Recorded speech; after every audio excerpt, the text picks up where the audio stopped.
Hello, everybody. It is a Tuesday night. Oh, Yeah. Sorry, that was like some loud feedback coming from that side. It is Tuesday. We're here with another exciting episode of From the Barracks, talking about the Mayhem Mill AAR. We have a lot to talk about tonight. We're going to go over a bunch of different things. With me tonight is Battery from Assault and Battery Airsoft, who is not properly lit, so you can barely see his face. And to my right, of course, is the man, the myth, the legend of the shortest statute, but the largest heart, Greg Paparisi from Dead End Outfitters. And yes, he got the jerk, guys. I gotta say big thank you to the Robs, Wiener and Bulldog. Thank you guys very much for the shirt. Unexpected, greatly appreciated. It was fantastic to get. Thank you guys very much. I knew about the shirt. I did. Obviously, it was awesome. A little bit better. That's better. A little bit better. Yeah, you got overhead lighting happening. You need front light. He's still tired from the event and all that. Yoink. The headphone struggle is real. All right. Before we start kicking off and getting into the AAR, because we actually have to kill a little time, so a few more people can get on. They're going to join us for tonight.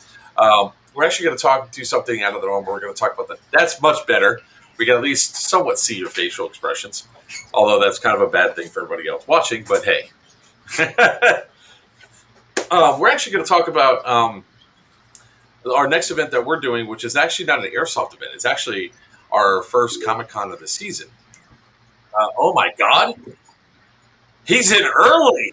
Look at that. What'd you do, Tats? Papa and Yodi, what's up, boys? What's going on, baby? Did you all of a sudden go out? I was like, you know what? I'm not feeling good. I gotta go to bed. Dip out of work 30 minutes early. I'm actually still on the clock. Not the first time he's done it. He's done that before. Here you go. I'll show you. Look, see? I'm still on the clock. Look. Well, we're going to talk a little bit about our next event that's coming up, which is going to be Evil Expo. It's going to be in King of Prussia, Pennsylvania, July 31st to August 1st. They're actually paid to have us bring out the Battle Bus, the Battle Bug, Braxton's Humvee, and his Audi.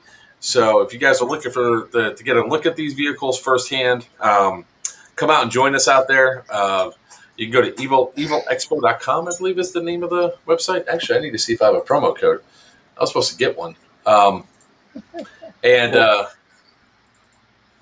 check it out. It's a unique type of convention where they celebrate the villains instead of all the heroes, because heroes get all the glory, which is extremely. No idea why that would be. Well, speaking of heroes, let me say what's up real quick to some of the guys viewing. Sentinel of Airsoft, what's up, brother? Fallen Pegasi, Rick Gant, and I guess those are the only ones that wrote something so far, typed something so far. What's up, guys? There'll be more in, as it always is. Papa's still in the camper? Yeah, Papa's picking up his son. Yeah, I guess real quick before you go into that, I'll throw it out to you. Yeah, I'm still in the camper. I am actually on Fort Benning, Georgia right now, at Fort Benning, Georgia, in UT Campground. So if occasionally you hear they've been some of the C-130s and some of the Chinooks and everything been flying overhead. So if you hear any of that noise, that's what's happening there. It's actually pretty calm, pretty calming being out here as opposed to Friday, Saturday, and Sunday with you maniacs. So look, that's awesome. We got some of the Mr. Walker from TDZ, Team Danger Zone. What's up, brother? How you doing? We were trying to get him on here. You know what, Steph? If you keep that shit up, I'm not going to put the video I cut for you. Okay? Why don't you shut your pie hole? All right. Okay. So going back to Evil Expo, it's evilexpo.com. Come check us out. Come out there. As far as I'm aware, Tats is coming out at least one day to come hang out, have something to eat, and all that stuff. Yeah, thanks, Sam. It's out in the car. I wanted to go get my wristband. Somebody brought out the big C. Oh, we're going to be talking quite a bit about that because there's definitely some footage and all that. Yeah, Javon just mentioned that how those welts feel that I gave you. Oh man, I took some. Look at these bad boys. Look at these guys. You see Whoa, that?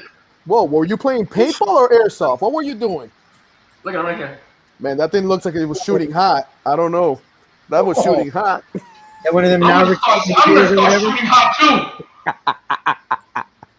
Hell yeah! Ugh.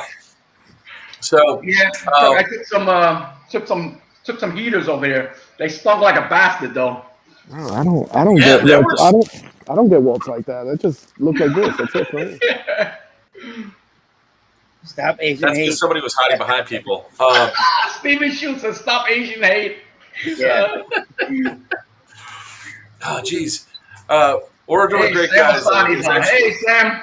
Good to Hey see you, Sam, what's Sam. going This on, buddy? weekend. What's up, Mr. Yeah, those Asani? of you that ever accused Joker of cheating, we now have proof. We're going to go into. Hey, you all shut the hell up. You're jumping ahead.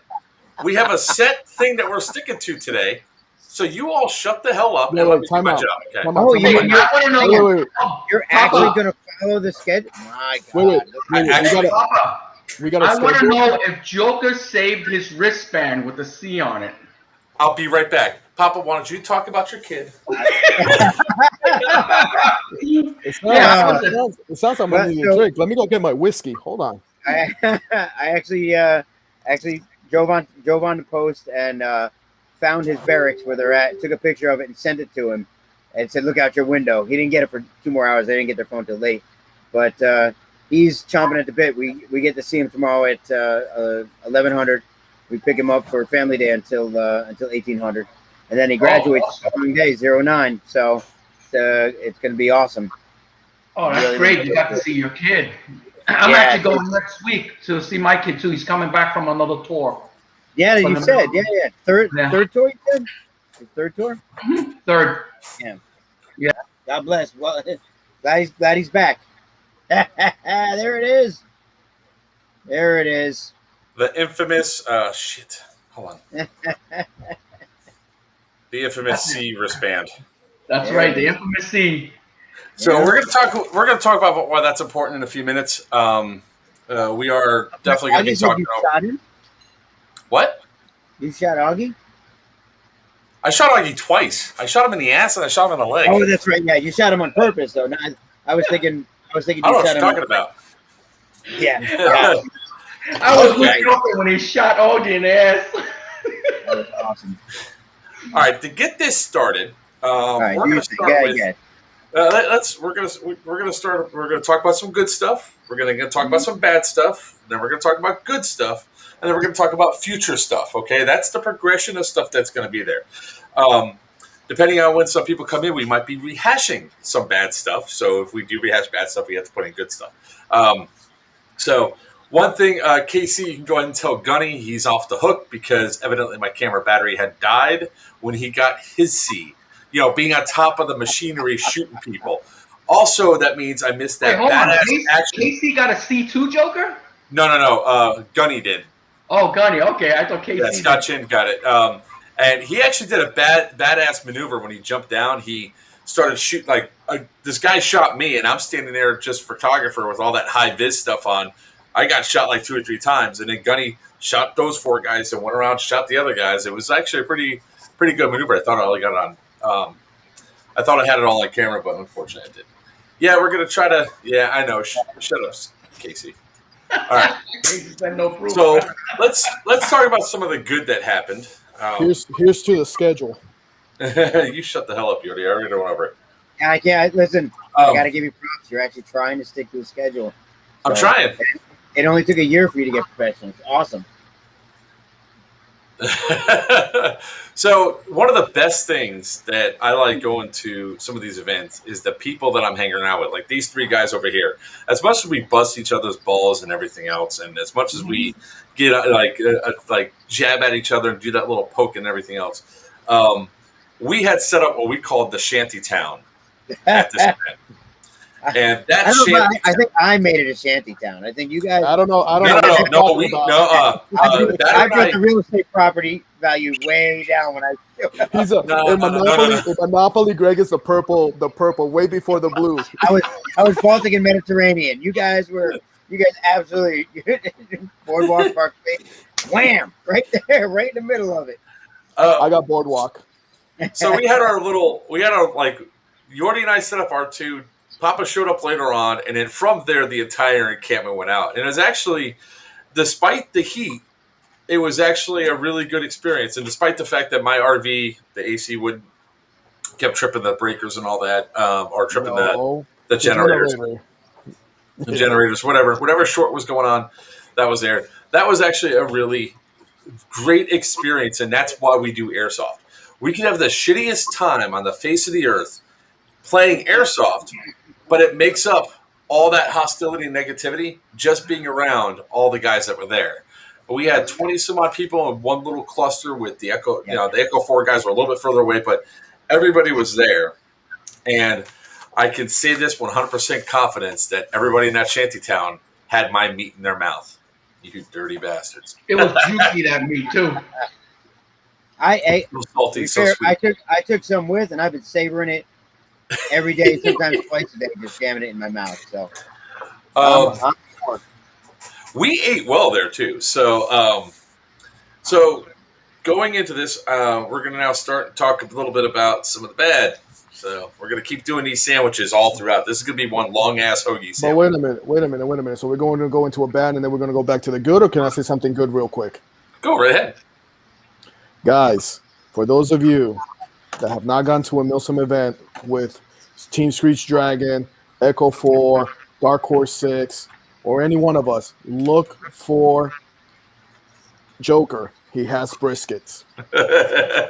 and Fallen Pagasi, no one ever said the Joker does not know how to rub his meat. He absolutely knows how to rub his meat. I've been rubbing it for decades. Yeah. Keep it PG, Papa. We are. Wait. Hey, Why is everybody? Wait. He's talking about my rub. He's talking about my ribs. Fallen Pagasi said one of the best rubs he's tasted. I said absolutely, Joker knows how to rub his meat. Hey, let me tell you, he cuts that meat like he cuts the dance floor. Not skillfully at all. Yeah. No. I've never seen somebody make such a great brisket and then chop it into giant hunks, which I'm okay with. It. Brisket's like you know what? You know what I did? No, yeah, yes, brisket is typically like that. But we're camping out there. I'll have half my utensils. But I'll say it this way: did you have to come back for seconds? No, then good. My job's done. I'm done cutting meat.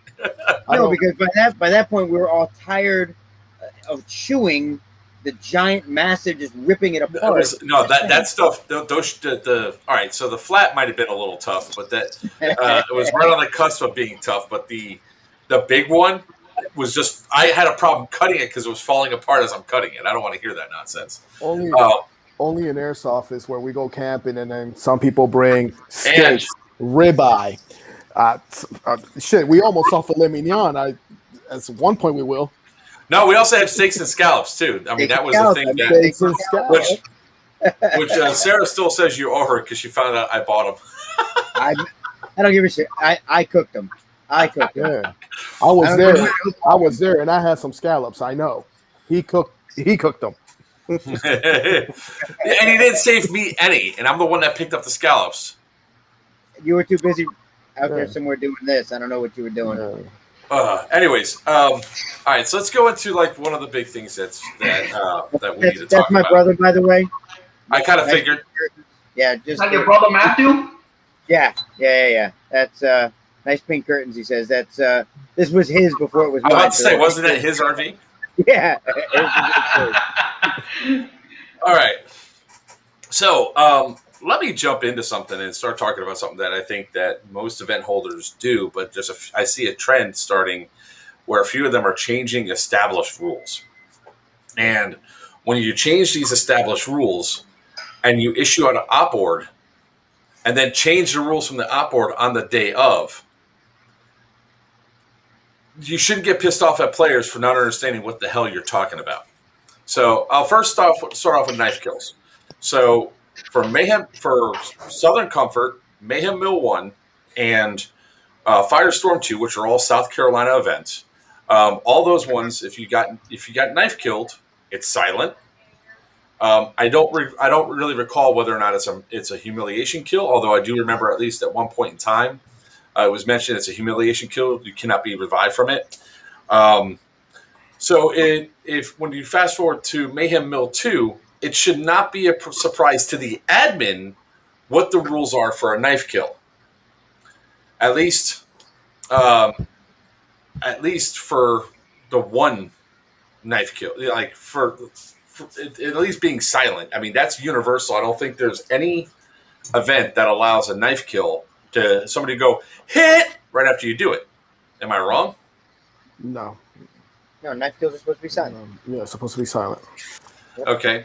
And it's important for Yordi and I because we are some knife backstabbing sons of bitches. On Saturday, Papa and Battery both witnessed this a little bit. Well, witnessed in the sense of they heard it. They couldn't see it because we were in the darkness in the basement. I wish at that point I wish I was Riddick because I didn't see shit. Well,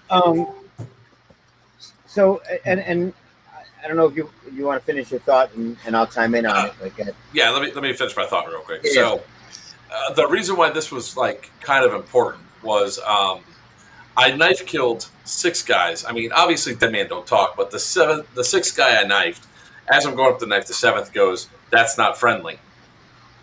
And when he says that's not friendly, the guy turned around and shot me. And at close range, it hurt. I wasn't pissed off about being shot because the 7th guy was playing right. 6th guy wasn't. But then the whole hit and all this other stuff nonsense came out. I went to an admin that said, "Hey, what's the rules on knife kills?" He goes, "I don't know. I need to call." If you're an admin, you should know the rules on a player elimination. Stop, real quick right there. Do you remember which admin it was or how he looked like? I want to know if it's the same guy I dealt with. It was. We were in. Hold on. We were in the darkness. Oh well, I figured. Physical body somewhere between 5 and 6 foot. Somewhere around this wide. So to piggyback, I had the same situation like Joker. Just to piggyback off of that, then we'll go into discussions. I go behind. This is the last Evo where we got the nuclear bomb that we were supposed to take to the enemy respawn. So I go behind enemy lines. I found a tunnel that apparently nobody, or a basement that nobody used or nobody knew about. I literally went under, came up on top, got behind them, completely behind them, and I knifed 4 guys. Okay. After I knifed the 4 guys, the guys, they turned on their deadlights and stuff like that. But there was an admin. Okay. One of them just turns around and shoots me, one of the dead guys. And he's like, "There's no knife kills allowed. There's no knife kills in this game." And I looked at the admin and I was like, "Well, what's going on here? Is this true?" And the admin was very nice. He was like, "Yo, hold on. Let me call it in." So he calls it in, and over the radio, out loud, I don't know who he called in, but they said knife kills are allowed. And I just turned around and smiled. I took my hit, though. I still took the hit. I went back to respawn, to my respawn. I came back, and I literally walked down the center, like literally just walked to their respawn, and knife killed everybody else. So in regards to all of that, there's an overlying issue here, and that is that going to the Warlord and everything, setting the expectation. We've talked about this before, making sure that the expectation is always set, whether it's a game day or an event. There are some that do it incredibly well because the base rules are set right in the event. In the event posting, you see the base rules, so there's no doubt. They follow generalized Milson rules. Knife kills obviously are allowed. I don't think I've ever been to any event where a knife kill wasn't allowed. Knife kills are supposed to be silent. All those things are there. But if you don't continue to set the expectation, we had a safety brief And I honestly, I felt like I was at some kid's backyard for the safety brief. I don't mean to sound crude about it, but it really wasn't much of a safety brief. And what that does, when you are that lackadaisical about it, the tone you set is lackadaisical. You're telling everyone, I don't care that much to give you these details. They won't care either. So we have everything that we had. We went through and saw everything from professionalism to straight, like blatant cheating. Saw all that on both ends, and I really truly believe if you don't set that expectation, you don't hold it to a high standard from the start of the announcement of the event all the way through to the last day of the event. That's exactly what you're going to end up with. You're going to end up with people not following the rules because if you don't care, they don't care. Okay. Tats, got anything on? Well, I think Tats is still working. well, like you were saying, sometimes when you do have cheaters, sometimes, we as veterans of airsoft, basically we gotta sometimes set the precedence. I've gotten into basically an incident with one of the TDZ guys, and I respect him for come up to me and says, "Hey, did I hit you? I thought I hit you in the somewhere in my plate carrier and whatnot." I said, "That's good enough for me." I hit my dead light on. He said, "No, if I miss you," he was trying to turn my light back off. So he goes, "No, you're still again." I said, "No, I'm out." If in doubt, I call myself out. If I don't feel it, I expect people to say, "Hey, I hit you." That's when I say, you know what? I put my light on and that's it. That's how you make the game so much more fun. Because a lot of times we all been there that we're not gonna feel the hits sometimes. It hits your magazine that's in front of your plate carrier or your backpack. You know what I mean? So, but I respect him for coming. Hit. Well, I respect him for coming up to me respectfully and says, "Hey, I thought," he didn't even know it was me. So he goes, "Hey, I thought I hit you in that plate."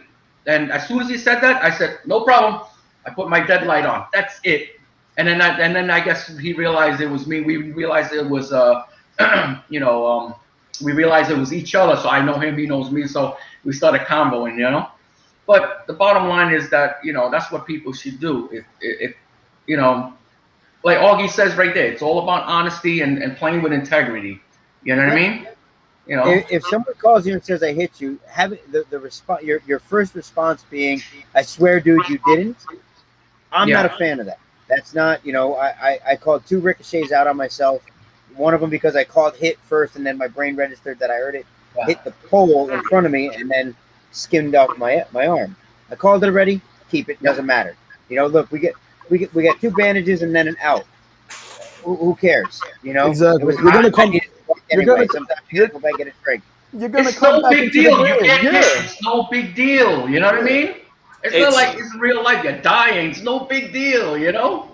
Well, what happens what typically happens at that point is then, like, if people are not calling their hits or it's taking more than one shot to hit them, everybody else is now feeling the effect of 3, 4, 5 shots per person because it's progressive throughout the day. It gets worse as the day goes on. Oh, it got real bad. And we're dealing with some unique factors at this Mayhem Mill 2. We're dealing with the fact that there was more lights off in this one than the previous one, so that left for more darker areas.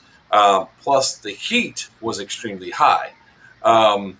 So that was another important factor that was there because when heat increases, so do tempers. Really? So as the day progressed, things got worse and worse. Like even Friday night, and we're going to go into Friday night a lot. We're going to talk about that quite a bit. Then we're going to shift over into Saturday, and then finally end up with Sunday. So there's that part. But because we're talking a little bit of things, it's time to actually show some like a pretty cool moment. See if Steven's still watching. The other Steven. Pew Pew says hi. Hi, Pew Oh, Pew. Great pictures, by the way. Say, Great pictures. thanks, Kevin Walker, for mentioning EFFO. He was very respectful as always. Thanks, Kev. Oh, and I want to come on. I also want to give another shout out to John Hunt the guy calls the game down the line. No favoritism whatsoever. Shout out to him, admin. Nice. Yeah, John Hunt, CRISPR, both Kevin Walker, both of them were really awesome in their playing and all that stuff when it came down to it. Because we're going to do it this way. There we go. That's a little bit better. So that way nobody's face is covered up. I think Kevin really didn't step on a nail. I think what he did realize was that we were all there and he was too scared to play against us. So he got hurt. So he faked the limp, huh? He shot himself in the foot to get out of having to go to war. Is that what you're saying? Pretty much. All right. So this is actually a pretty cool moment. This was Sunday when I was being a recorder, a combat reporter. Look at that. I thought I did a lot of smoking.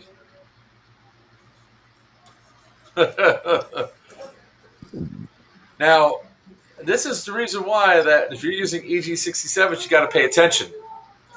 Look at that bad boy burning. Oh, I remember this. No, you don't. You weren't even there. Is this the last day or the first day? This was the last day. No, I was in the basement then. I thought this is what they call stop ceasefire or whatever. Yeah, no.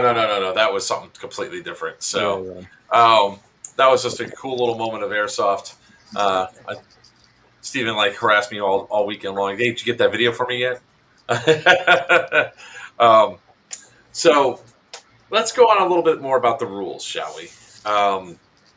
The warlord. It was not crystal clear that there were now dedicated medics inside the teams. So most people were confused about the medic rule because in previous Lion Claw events, you just get medic twice. You can be medic twice. Now there's a dedicated medic. And when you're reading through the rules, it doesn't actually says that you may call out for a medic or tell your teammate medic where your bandages are located. Once 5 minutes are up, you may return to the spawn point and reset your bandages and re-enter the game. That doesn't say dedicated medic anywhere. There is a spot that does say it. I did read it, but it's talking about going down a line of your first one, anybody can bandage you. Second one has to be a dedicated medic bandaging you. That is. I did read it. It does say it there. It's right here. No, Greg is right. It says anybody can medic the first time. The second one has to be a dedicated medic. No, Greg is right. Yeah, but how do you know who's dedicated? But how do you know? But how do you know who's dedicated if they're not wearing, like a doomsday right, event? That was one of the problems. Where they got a medic sign, the medic cross. So anybody can be like, hey, I'm a dedicated medic. I think the Joker's point, one of the biggest things they needed to do was any changes to the rules should have been advertised and highlighted. It should have been, and it also should have been addressed heavily at the safety brief. I'm sorry that if it's hot out there for everybody standing around, but if you have changes to your rules to your game, you keep the players out there and say, look, guys, we have some changes to the rules. Here are the changes to the rules. These are things to be aware of. We're going to be assigning medics because nobody was assigned. We made Papa one of our medics, and we don't know who anybody else was there. So the bottom line is I didn't even realize there was such a thing as dedicated medic until an hour into the first 25 minutes into the game. And I found out because the guy says, I'm a dedicated medic. And I was like, and then I went, huh? And then he says, I can heal your second one. Then I realized what the rule was at that point in time. So there was a lot of this going around where people were confused about this, causing a lot of static, unnecessary static. If it was addressed properly and addressed as a thing, it would have made medics more important. Definitely. Maybe perhaps this rule will go away after this event. I'm not sure. When I read it, I didn't read or understand what the medic term meant. I just thought that anybody was a medic because that's how it was before. It does not say dedicated medic, and that's what it should. It should have dedicated as medics. That terminology would mean, oh shit, there's an actual subclass because they had no LMG class, they had no SMG class, they had no sniper class. Now, I need to respond real quick to Kevin Walk from Team Danger Zone. You can police it if you have people with the Red Cross. Those are dedicated medic. I have. Let me break this down to you guys. In the past, with line clause, they always had a dedicated medic rule. This has changed over the last couple years. This is pretty much new. In the past, when you were a medic, you had to have on your helmet a medic patch or either a red tape on your helmet to signal medic. So I guess they went away from that. I don't know, but line clause always had a medic. I think it's incredibly confusing to have it alternate like that. You know, anybody can do the first one, and then a medic can do another one. I think that creates a lot of confusion. That's definitely one of those rules that, you know, even if it's all the time, even if they do it all the time, it's still going to create confusion in games. I see what you're saying, but at the same time, the way that Lions Claw did it, the way they're doing it, it keeps the game going faster because now you don't have to wait for a medic for your first heal. It's right there. Boom, you got your teammate, you get healed, and you go. Just to keep the faster pace of the game. That's the reason why I believe he did it. I'm sorry. I'm sorry. Kevin just sent me a picture of his foot. Another thing, Tats. You've been to more Lions Claw event. This was my first Lions Claw event, by the way. And I loved it. I actually did. There was a lot more good things than bad, in my opinion. So I will definitely be going to another Lions Claw event again. Now, the one thing that I got upset about was when it comes to the medic rules is I honestly did not see any of the green side do it, but I definitely saw. I think Joker saw it one time, but I definitely saw it twice again, where somebody's gonna go get medic. The guy will just touch him by the shoulder, just grab him, and they both just start sprinting. And that happened. And that happened to me. Well, I had one medic keep tapping me, and I was like, "What are you doing?" I was like, "My shit's in my pocket." We're gonna go over that in a second. I did want to address a couple quick things. Rob Elliott wants to know, was Joker wearing his blue shoes? Yes, I was. What was that? What are you shaking your head for? Well, if you want to be a stickler about the rules, I'm fine. I need to get blue boots. Stop picking on Joker. You guys leave me alone. I would never stop picking on Joker. I know, Joker right? deserves to be picked on. He asks for it. He calls me before this to make sure that I'm angry enough to actually dig into him. No, I didn't. I called to see if he antagonizes me just to make sure. Man, I'm trying really good. We're at 34 minutes. I've not dropped an F-bomb yet, but I'm getting really close. Oh, all right. You will. Okay, so going back up to the other comments and all that I was going through in case people didn't see it. Crap, I lost it. Where is it? Steven said that only faction leadership should make announcements and assign. Yes, medics were the old standard, the only ones who could heal. Let's see here. All right, and Jason Tom says, Joker got my favorite letter. Thanks, guys. I actually took it.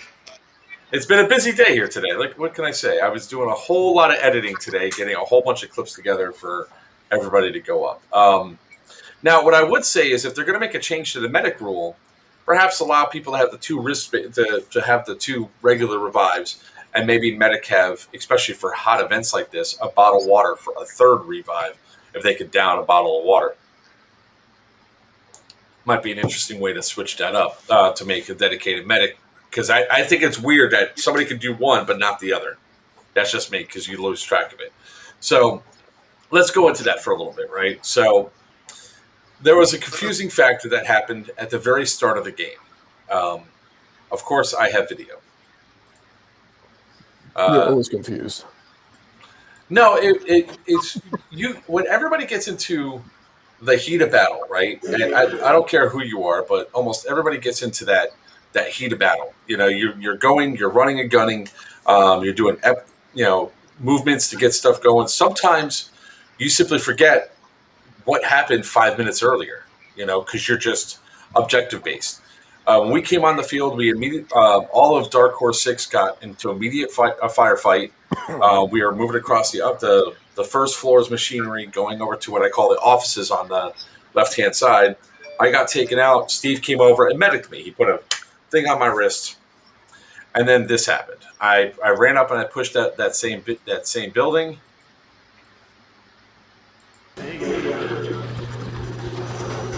So if you notice, oh, the blue Nikes, look, the blue Nikes. You can see this right here. It's hanging off my arm. It's my first tourniquet, right? I'm opening my pocket. Yeah, that medic sucked. You're gonna Watch die. this. That guy goes into my pocket like elbow deep to pull out what I thought was a tourniquet. I'm watching this corner. Hey, that's the awesome ref that saw all the knife kills. Hold on. Wait, hold on. I need to go back a second. Because just listen to what I say to the guy.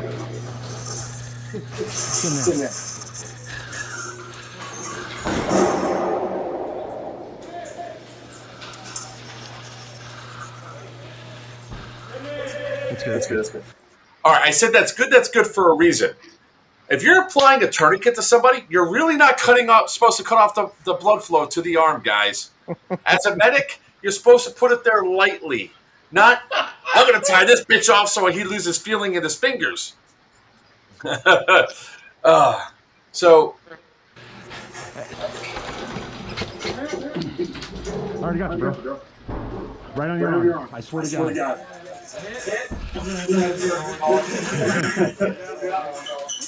So that would have been my second hit for this evolution, for this particular time. What the hell? Oh, that video jumped around. Well, I just got hit there a third time. I look down at my wrist and I see one armband. That's our tally, my tally number, and all that. I reach in my pocket. I feel the other tourniquet.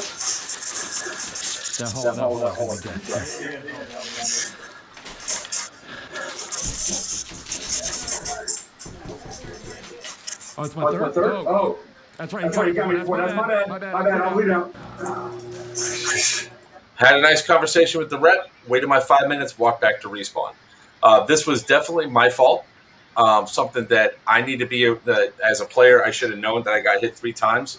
I was just in my own element. There's a lot more to that interactions that happened there, throwing stuff through windows and everything else. The ref did the one thing. He reminded me, hey, that's your third. That'll be your third revive. Crap, my bad. We had a good conversation. I walked back to respawn. I think that's the way that refs should handle things within, especially the start of a game. Let me ask you, Mark, how did he know it was your third revive? He was watching the whole time? In a sense, yes, because he was with us when we did our first engagement. So to show where he was at, he essentially, when I did the maneuvers to move up, he pretty much followed, I guess, the action, so to speak. So this was our beginning of the game, was right here. This is Friday night. Papa and Battery were not in the game. We're all right here.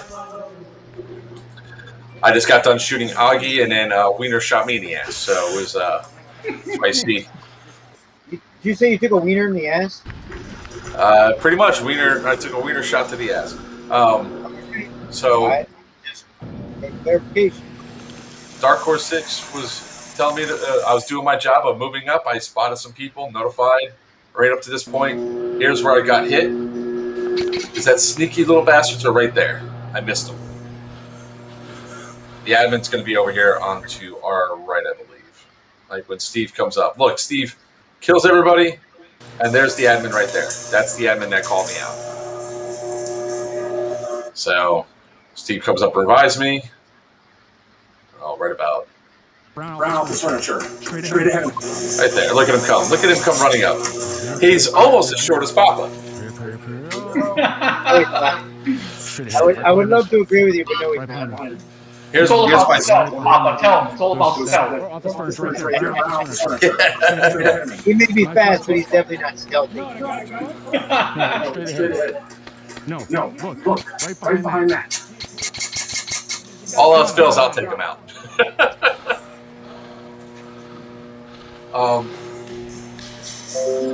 So this is the entire first pretty much 15 minutes of the game.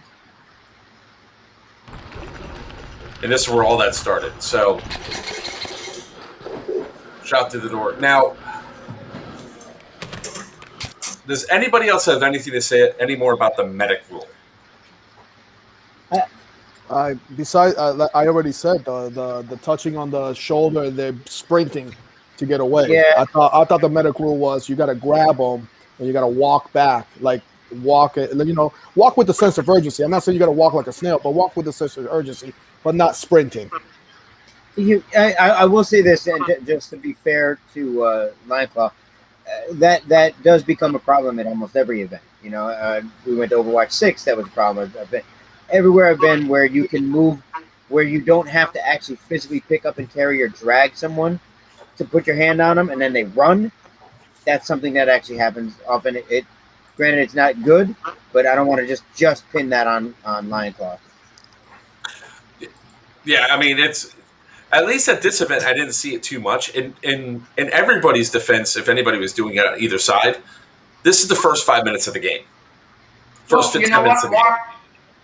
What the line claws need to do, honestly, if you want to clarify all the somatic stuff, they have to go back with the helmet having a red tape on it in a cross. 100%. Okay? I agree. The reason is you can't have this tape on the armband, a red tape on the arm, because you can't see. You always see the helmet, and when you have tape on a helmet, you can't miss it. You know what I mean? So admins can also see if it's a true medic in somebody, So that's what they have to do, is go back to the old medic rule. And apparently, apparently today you see it all the time. People who are not medics, they're constantly medicing people. Usually on my team, I play a lot of the medic myself.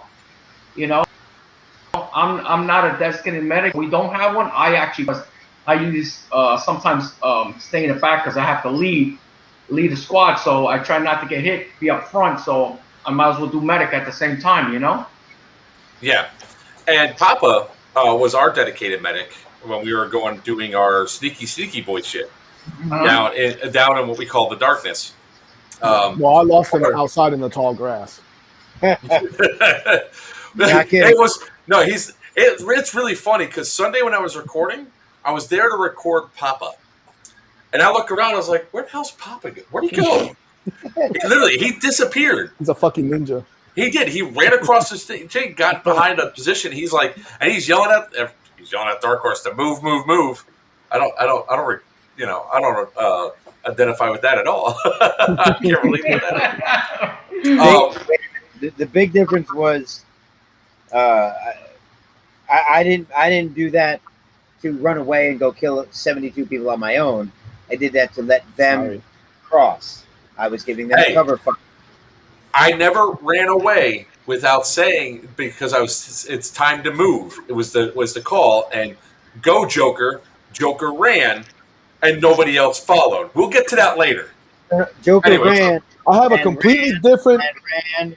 Yeah, I have a completely different memory or recollection of what happened in the basement in the dark, following you. Next time, you know what? You're in the rear. We'll follow Papa or myself because you have your own. You just disappeared. I always told Joker, he's like a horse. He has blinders on. He doesn't see right and left. He just sees in front of him, and we always joke with him about being a lone wolf. You have to know where your guys are. They don't have to follow you. You have to be a team player. You have to know where I knew exactly where they were. No, I could hear them bouncing into shit. And Joker forgets. And here's the biggest thing. Joker forgets. Okay, No, hold on. We'll get. Joker. Hold on. I'm going to stop Wait, this. wait. Hold on. We're going to stop this right now. I'm gonna do. There's going to be plenty of times to talk about this shit later on in this stream. I'm not going to talk about that. We're going on to grenades. Grenades. Grenades. Joker forgets that he is tall, so he's like grenades. He just muted him. He just muted him. All right. I have. Right.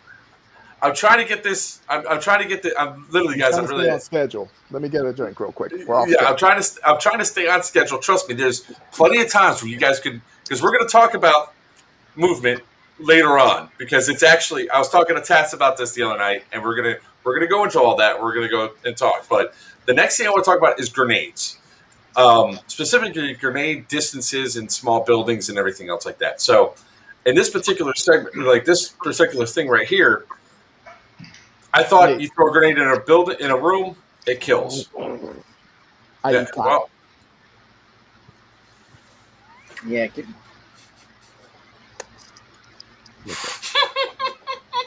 Where's Bowser at? Oh man. He's working. Okay. My battery has not been on this stream in a while. Yeah, this is why this. It's like Facebook. 30-day ban for inappropriate comments. So throwing a grenade in a small room, it should kill everybody inside the room, is my personal opinion, at least with grenades. However, most people can't identify what 10 feet is. So here's what happened with this little interaction, which I'm pretty sure I shot the dude right there, but whatever. There's two guys inside these offices right here, and there's a little cut right to the right of the door.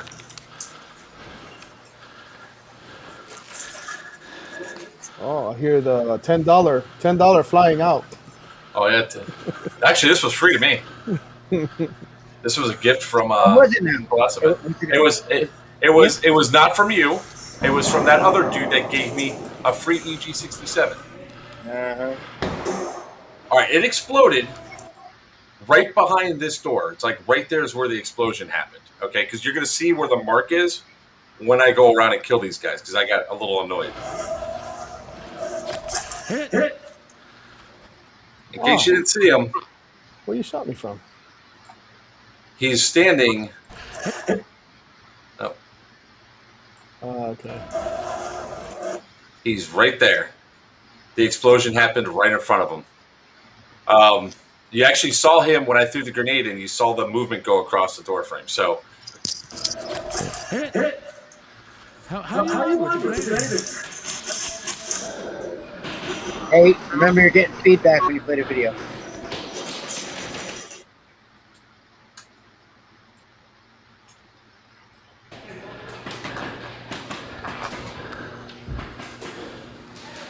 Admin, what's the rules of grenades in rooms? Normal. Huh? Everybody in the room's dead? No, Preacher, Joker has not blown a gasket yet, but it's coming. So pretty much what he said was normal rules. Well, normal rules are very subjective. So it's 10-foot kill radius. Okay, whatever. So what I then turned around and did was got mediced. That's when that whole thing happened. I ran around the backside. Actually, yeah, that was. I got another video of that. I'm just trying to pull up the spot of right exactly where my grenade landed. See it right there? See all the debris right there? Oh, wait, hold on. See that right there? Or that right there? That's where the grenade exploded. And I'm standing right where the guy was. That is not 10 feet. It's less than 10 feet. He should have been hit. Guys, the collective people in this on this stream right now have all said the same thing. If somebody throws $10 at me and it explodes within a reasonable distance, I'm calling that hit, because that person just wasted $10 on me. Would you all agree with me? I agree. What's up, Tom? Well, yeah, I mean, again, though, what you're talking about now is you're moving back into integrity. You're asking people who don't call their hits to call their hits because you spent $10, and that's not going to work. So Integrity is an individual thing. It needs to be policed by the individual, but can be encouraged by the event promoter, whether it's game day or otherwise. It can be encouraged by them. It will never be encouraged by an opposing player yelling at them, though. Ever. You'll only make it worse. I didn't yell. I'm not saying you did. I noticed yeah. that you're the one who responded, though. So maybe somewhere inside of you, you feel guilty for having done that at some other point. No, because I thought you were going to say, because when the first thing happened. That's not me. Nope. That's not that. Yeah, so, I mean, for when I said, "How are you still alive?" was the question I asked when I went to open the door, and then I went back and asked the admin, "What's the rules of that?" I think would you all agree that if it's a small room like that, everybody should be dead? Yeah, especially if there's no hard cover. Well, you know what? Wait. I tell you what, that's another rule that has changed as well. Because the old line clause, you threw a grenade, everybody in the room is dead, unless it's a hard cover. If there's like a cement wall there that you're able to tuck behind, anything that's in that room, tables, chairs, a door, whatever, that is not a hard cover. So everybody's dead. Thank you. Sort of like this badass moment we got to watch. See, they have to go back to those rules again. They should. This 10-foot inside a room is all bull, though, you know? Well, it's supposed to be 10-foot radius. And a 10-foot radius means from the center, 10 foot in every direction. Correct. So that would cover a 20-foot room. If you're inside a 20 by 20 room, you're dead. Anywhere in that room is not safe. So, in case you guys missed it, this was Everest's charge, and how he started was he threw a grenade inside that bathroom. They tried throwing it back out, but he was still behind that wall cover, and it exploded inside those two doors. So that's hard cover. You got. We're going to talk about that in a few minutes there, Jake, because that's a moment of contention. Check this out. I threw 2 grenades.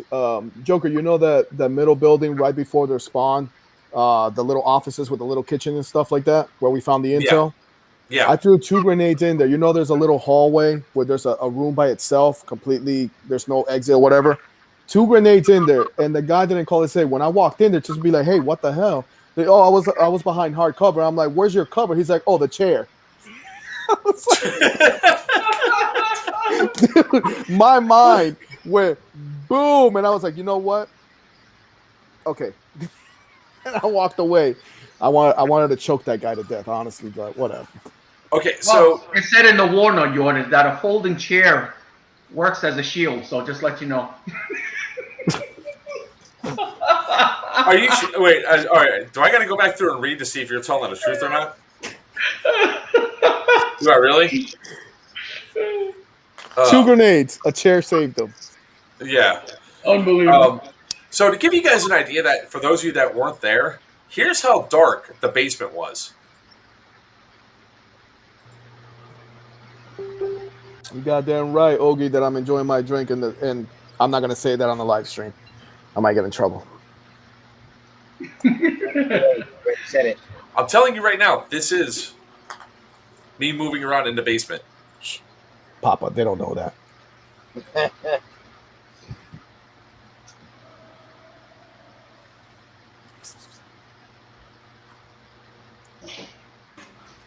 Why is the light in my room working? That was not part of the game, was it?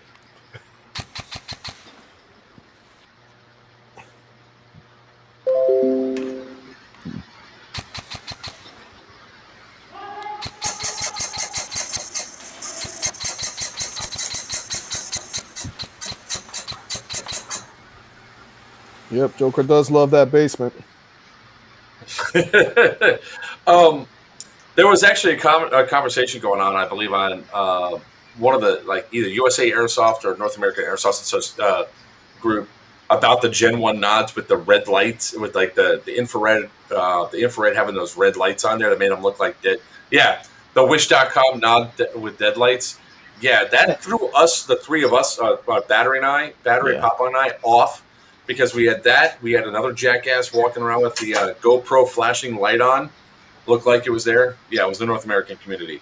So that's how that basement was. And we don't even know. I don't even know what GoPro here, because you can tell a GoPro red light because it blinks and it's really small. This guy's red light was like a dead light. Like it was pretty heavy. It was pretty badass. What I was telling everybody, that when people are saying, "Oh, it's not that bad. It's a little small light," in that complete darkness, we couldn't see anything. There was no ambient light anywhere in that area. Even that small little light glows a lot brighter than it should. So, people need to be more cognizant of that too. Those Wish.com lights. All I know is that Mayhem Mill 2 caught me by surprise. I was not ready for Mayhem Mill 2. It was. What part of it? What do you mean? Well, I didn't know the AO. I didn't know it was going to be indoor, because remember, the reason why I bought my ticket, if people for the ones that saw like the several live streams ago, I was kind of like, "Hey, are you gonna go? Hey, this guy's never played. He hasn't played airsoft," and I was like, "Okay, fine, I'll go," but I didn't. It was like a in the moment type deal when I bought my ticket because of Joker. You kind of put me on the spot. I told you multiple times it's 1.5. Yes, I did. I said it's 1.5 million square feet indoor, so it's not going to be as hot as us playing outside in Woods Ball.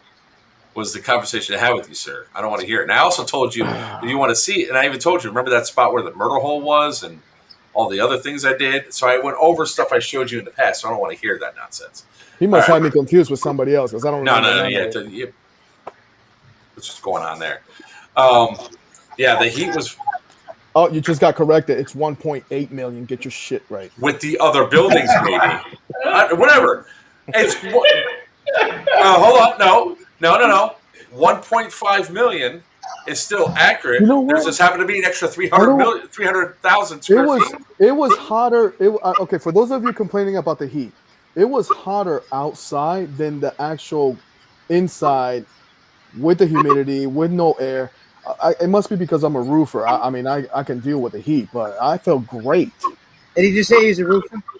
Yeah. Don't let him say that. He's not a roofer anymore. He's a salesman now. Don't let him say that. No, he's not. Stop it. I'm here to keep the truth. Okay. Don't even try. You don't know nothing about me. Well, let's put it this way. All right. Us Florida boys that are used to this heat was saying it was hot. It was bad. I'd like to report a murder. All right, so this is going into the spot where it's going to be, where I'm going to get angry, and we're going to talk about this bullshit right here. Wait, Joker getting angry? Oh no! You know what? That's it. You're in timeout. You're getting pretty banhammer happy there. I just muted him. I have that ability. You can't shut him up in real life, but at least on the stream, you can just hit that mute button. You don't hear him at all. All right. So, we're going to talk about bad admins and bad calls. All right. I don't want to get in trouble. I'm going to mute me again. If an admin doesn't witness something directly, and there's no arguments going on with what happened, an admin should not call a player out that's not out. I mean, if an admin's going to call a player out and tell them that they're dead and they don't witness shit, except they heard something, you better be damn fucking sure.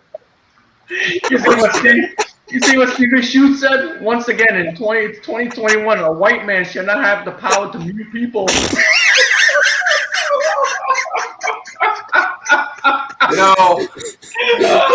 I have a button for him too. Jason goes, Yordy's the type of guy at the mall that'll be trying to sell. You see what Jason said, right? You're a sales. That is the longest I have gone without an F-bomb. But we're definitely going to be talking about this one, guys, because this one almost made this event a bad one for me. This bothered me the entire weekend. I think it bothered almost everybody that was there for what happened, especially when I pulled the video. So I'm going to show you guys. So the lead up to this, after that whole incident where I had the 3 medics, I went back to respawn, and I took 30 minutes through the basement to get to this position. Love you too, Bowser. By myself. All by myself. I was waiting for someone to do it. So to crawl through there, my shin has the damage from it. Papa's shin has the damage from it because he still does actually. Yeah. So this is the portion I got. Now I'm going to be pointing out some stuff as I slow this down a little bit. First off, you're going to see an admin right there. That's not the admin we're talking about, though, but that's one of the admins right there. All right. In case you don't miss it, just keep an eye on this window and this door here as I'm coming up.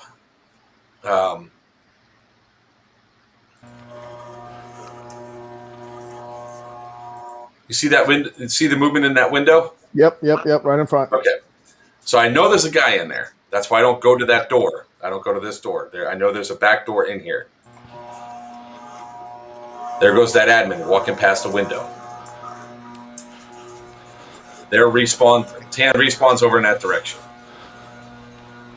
By the way, that's where I knifed everybody in that place right there.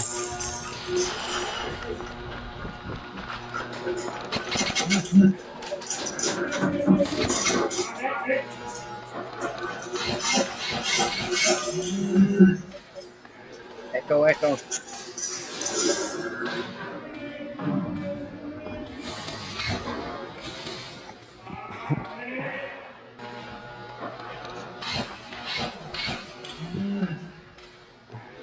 Damn, bro. Triple tap. Bump. And there. Ooh, that's in the knee. Ooh.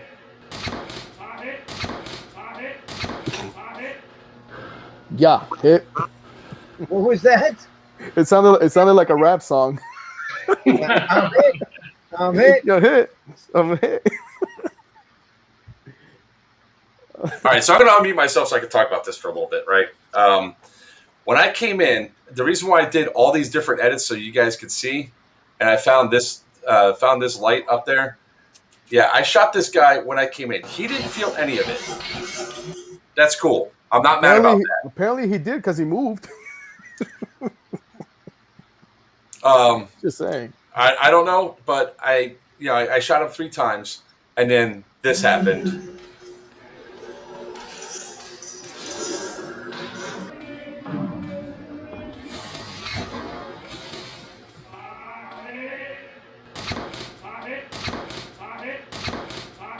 Yeah.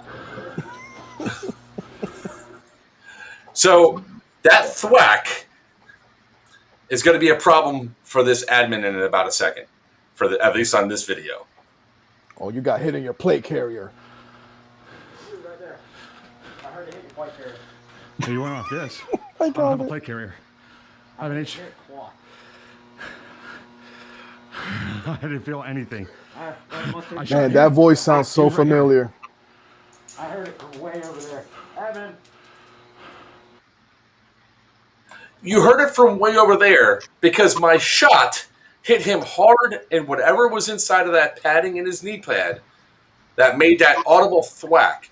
What should have ended the entire conversation was right then and there when I said I don't have a plate carrier.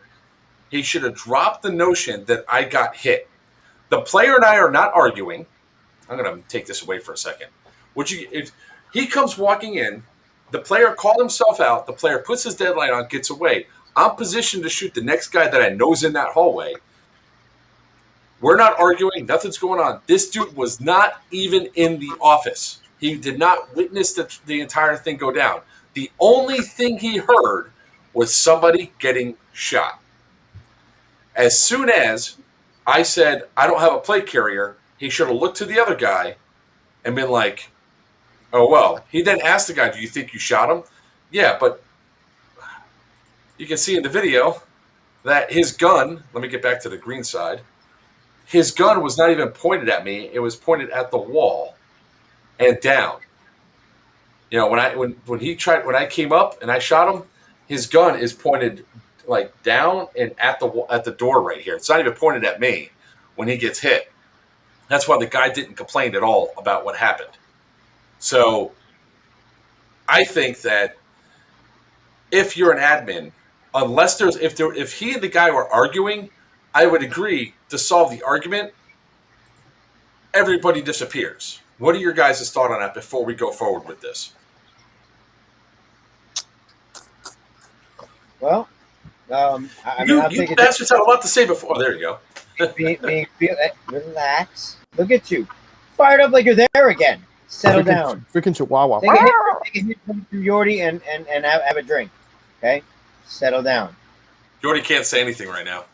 Have a, being a field owner, having to be an admin, things like that. Absolutely not. If you don't witness it yourself, even if other players come and go, yeah, he was hit. Look, if the call was made, the call was made. If I come up out of nowhere, I can't necessarily. I can ask you if you feel that you were hit, but if I did not witness it, I can't make the call. Hearing something in the dark and being around the corner, absolutely not. There's no way you can. There's no evidence of the hit whatsoever. Nobody had evidence of the hit. No way you can make that call. I disagree with the admin on his call. If you didn't witness, just like Greg said, if you didn't witness it, but the thing is, the other player didn't even argue; it just stood there. So, Tats, your thoughts? Yeah, I agree with you guys on that one. He was out of the room. He didn't see anything. How could he said you was hit? No. He said just by sound alone. I sounded hit. What did he say? I saw it hit your plate, or it sounded like it hit your plate carrier. Yeah. What was the exact words? Because that to me, that admin, she shouldn't be being. Well, admin. unless he thought that the tracer unit was from the other guy. That's what he was probably assuming, seeing the ricochet from the last shot. Even still, the ricochet from the last shot didn't even come back my way. It went that away. But here's what he said. Yeah, but basically he sees the ricochet of it. That's all he's probably saw. Hey, you went on. Jason. I didn't feel anything. I swear to God, man. He was right here. I heard it from way over there. Evan. I don't think there's anything in there. He was right here. I got him right in his plate carrier, and it was loud. Because that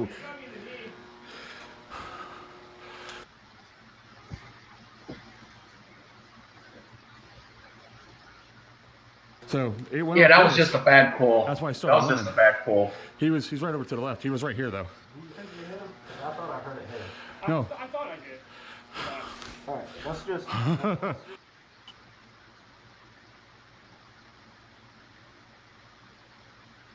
I think you're muted, Joker.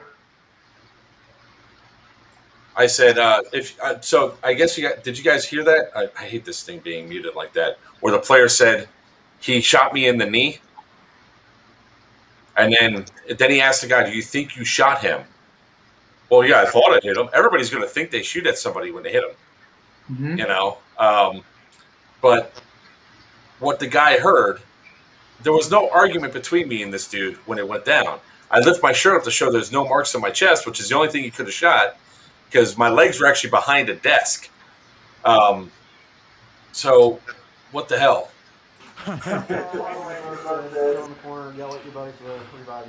That fucking sucks. I'm on myself.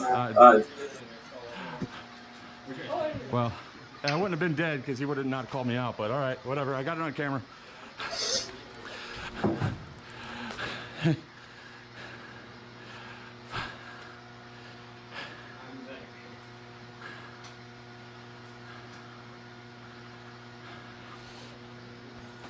So to spare you guys, what happened now? All right.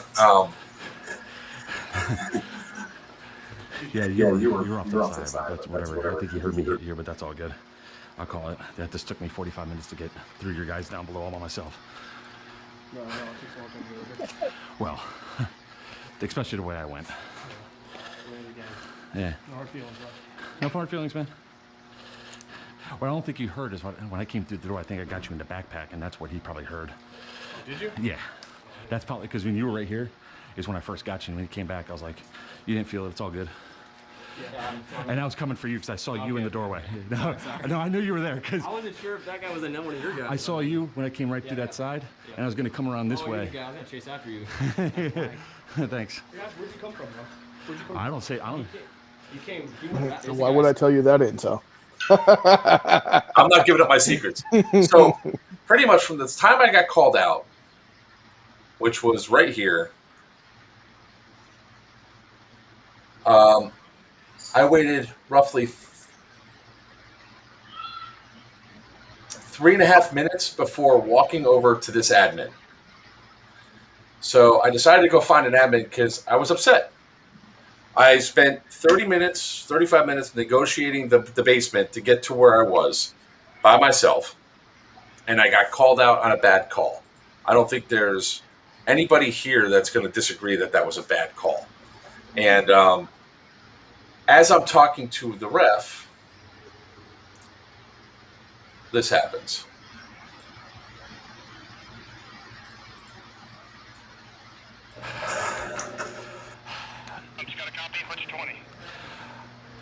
A ref just called me out for thinking that he heard a shot on my plate carrier when I was about to do an epic flanking move.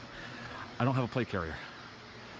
The guy didn't hit me, so that's like the second time a ref has called me out when I haven't been hit, and it's taken me a while to get back and forth. And if you guys can't see the hit, can you guys say something, like not take people out because it messes up the gameplay? I can't speak for others. I know. I'm just. It was just a frustrating factor because I just spent literally 30 minutes going through pitch darkness with no light to do a flank. Shot the one guy. I didn't get shot. He heard me shoot the other guy. Yeah. Huh? 5 minutes. It's 5 minutes? I thought it was 3. In the 1 hour. Oh, well, that's all right. I was coming over to talk to... Oh, whatever. If I have another problem, I gotta set you off the field for the rest of the game. What's up? What? Wow. Yeah, that's messed up.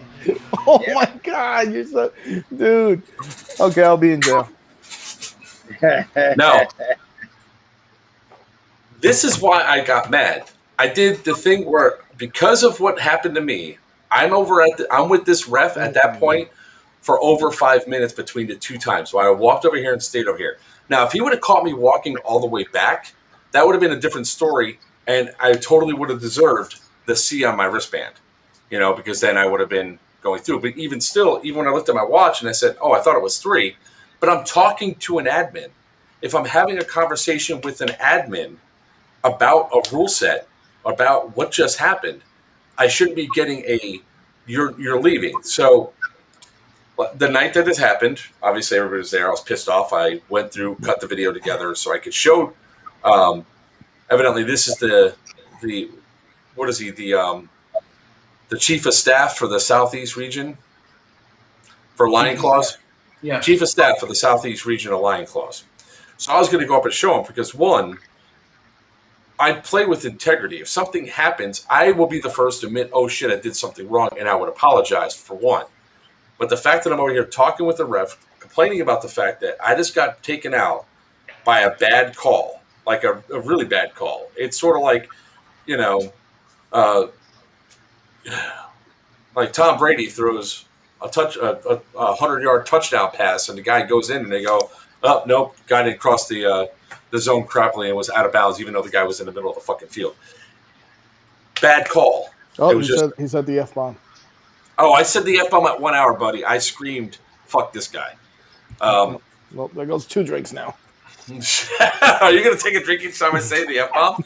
Oh, because, boy, you might as well go get a bottle right now. I got my revenge all queued up. What does everybody think? Should I have gotten a mark if I'm sitting there talking to an admin? Papa? My personal opinion on that one. I'm torn in two on this one. One part of me says you should have 1 never second. left your. Yes, Christopher, it was the same admin. Okay, one part of me says I would have waited the 5 minutes in there, and then I would have gone and talked to an admin. The other part of me, well, you really didn't blatantly just walk out. You actually were talking to an admin. You're not in play, so you actually extended your time over the 5 minutes. So again, it's how you interpret that situation. First off, I thought it was only 3 minutes, and I still waited 3.5 minutes before leaving the offices to walk over here, but I was still looking for an admin regardless. You should have read the warning. Shut up, Battery. Right. And I appreciate Chris for standing up. I appreciate Chris for standing up for you on it. That and I know you told me that you had a cached version of the warrant order, and I get that. The warrant order did say 5 minutes. You're right. And if I was walking back to respawn, that would be a different story. There was an admin over there. I was looking for him. I found him. I went over and made here. Look, I'll do. But the rules say. But the rules say when you're bleeding out, you got to stay in place for 5 minutes. Yeah. So the admin didn't know that you didn't know the rule. He's actually enforcing the rule. Because think about it like this: you're there 4.5 minutes, almost ready to go. And you got some guys that come up, and maybe they were using you as bait, and they wait for you to get revived, and they kill those guys that come to revive you. That could be a tactic that they're using. So the fact that you left before the 5 minutes did interrupt gameplay. We're not talking about that though. That is a piece of this, but we're talking about what the ref did. Okay, he based it on the fact you left early. Yes, he was wrong for what he did as far as making the call initially. And for not having the discussion, somebody said earlier he was on a power trip. Absolutely 100%. This guy wanted no discussion whatsoever. He was not going to be wrong. He was not going to be questioned in any fashion. That's a lose-lose situation for the player. If every other admin was like him, and that was the standard, we actually would have had a better game day. But instead, he was the standout, and he messed it up. Because all the other admins did not follow suit like that. Because if you watch his body language, we don't need to hear this. That's over there. Just look at his body language. He's walking straight up, and he's already pulling a marker out of his pocket. He's going to mark me regardless. He knew he did what a cop normally does when he pulls a traffic stop. When the cop makes up his mind for giving you a ticket, he's going to give you that ticket. Yep. So he knows that no matter what you're gonna do, no matter what you're gonna say or who you're gonna talk to, at the end of the day, he's right, you're wrong. But the problem that comes down the line when it comes to something like this is that you just now ruined the gameplay for you doubled down on ruining the gameplay for a player. First thing was badass call. Second thing is I'm sitting here talking to an admin trying to resolve the issue what it was because Jonah the admin disappeared. I didn't see him that was there. I looked around inside there, didn't see him. And I walked right over to the next admin I could find because I knew there was one that was on the other side there. But the moment he saw you talking to that admin, he already knew that you were probably talking about his call. That makes it worse. That makes it worse. It makes it worse that if they're going to take retaliatory action because of a player guy has a bad call and goes up and does the right thing, which is talk to an admin, and all of a sudden that admin then comes over and does the power trip of marking somebody with a C. That's bullshit. Look, at the end of the day, though, this is my thought on it. At the end of the day, you walked out before you walked away before the 5 minute bleed out, and that's how he's going to see it. And that's how everybody's going to see it. You walked away before the 5 minute bleed out. You should have waited the 5 minute bleed. Now, if you would have waited the 5 minute bleed out and then talked to an admin and he did the same exact thing, now you have a lot of ammunition to go after whoever you need to go after. But that right there, just by you walking away because, I didn't know it was 5 minutes, you're in the wrong. Well, I was wrong about the bleed out time. Sure, that's not the problem. The problem is if I was still walking back to respawn, I'm in the wrong. He saw you walk away. And you're talking. No, he saw me sitting there talking to a ref, Yordi. I'm standing in front of a ref, talking to the ref. We're having a conversation at the ref. I am not walking away anymore. I am not dispersing somewhere else. I am sitting there talking to an admin. Any player, I don't give a fuck if they. This is on any field. If a player, your field, Papa, I'll use yours as an example. What's your number one rule? I'll leave you an attitude, stay off the field. Okay, and what happens if you feel? And what do you build upon that at that point in time? If somebody feels that they're getting that agitated, what are they supposed to do? Come off the field. Go talk to an admin, right? But you weren't agitated at that point. Yes, I was. Just because I wasn't vocalizing it and saying "fuck this dude" as I walked down the thing, does not mean it didn't bother me to that extent. But that's Papa's rule. That's not Lion's Claw rule. You walked away before the 5-minute bleed out. Period. It doesn't matter if I walked away if I was going to an admin. If I was going to an admin, it does not matter to if I. It matters to the gameplay. It matters to. I just gave you the example where it could matter to the gameplay, but one does not necessarily negate the other. Both facts are true. Yeah, yes, they are. Should have stayed in place, but he was wrong. So I'm not saying that the admin is right. Going to an admin because the player is upset to the point that that bothered me to such an extent it was ruining my experience at this event. I'm a player at the event. Now, if I use that and then use the tactical advantage to go back early or whatever, I didn't. I actually stayed with that ref for it was upwards of 6 minutes by the time Juna came over to me and put the C on my wrist. So I walked over to an admin to talk to the admin to resolve an issue with the admin because it's affecting play. It's affecting the mentality of the players on the field. If this was an issue with another player, okay, that could also be a different story in itself. You're gonna go to talk to an admin of a lesser authority than the guy that's actually. I didn't know. No. I didn't know who was the one that called me out. You can't see who the admin is. Dude, you can tell by his voice. I didn't know who he was. There was no way to know that was the head admin. There was none. Period. Look, the guy was wrong. The guy was wrong for putting a C on there. Again, he had that cop mentality. He was going to put that C on you no matter what, because of the previous issue that happened with him hearing the sound. Oh, I heard it, and you called him out on it, and he knew he was wrong. But at the end of the day, he has a power trip. At the same time, though, you made it worse by walking away before the bleed out. Well, let me give you guys an example, right? I had an incident where it was close to index, right? So I was already dead with a couple other guys that was with me that was already dead. And Bowser was one of the ones that was with me. I forgot who was the other one that was with me. I think that was Sebi. So I think they wanted to go back to the car or something like that before. You know, it wasn't worth to go back to spawn and come back. So they said, "Oh, let's go back to the cars." I told them, no, let's sit here. We have to wait out for a bleed out before we walk off, because rules are rules.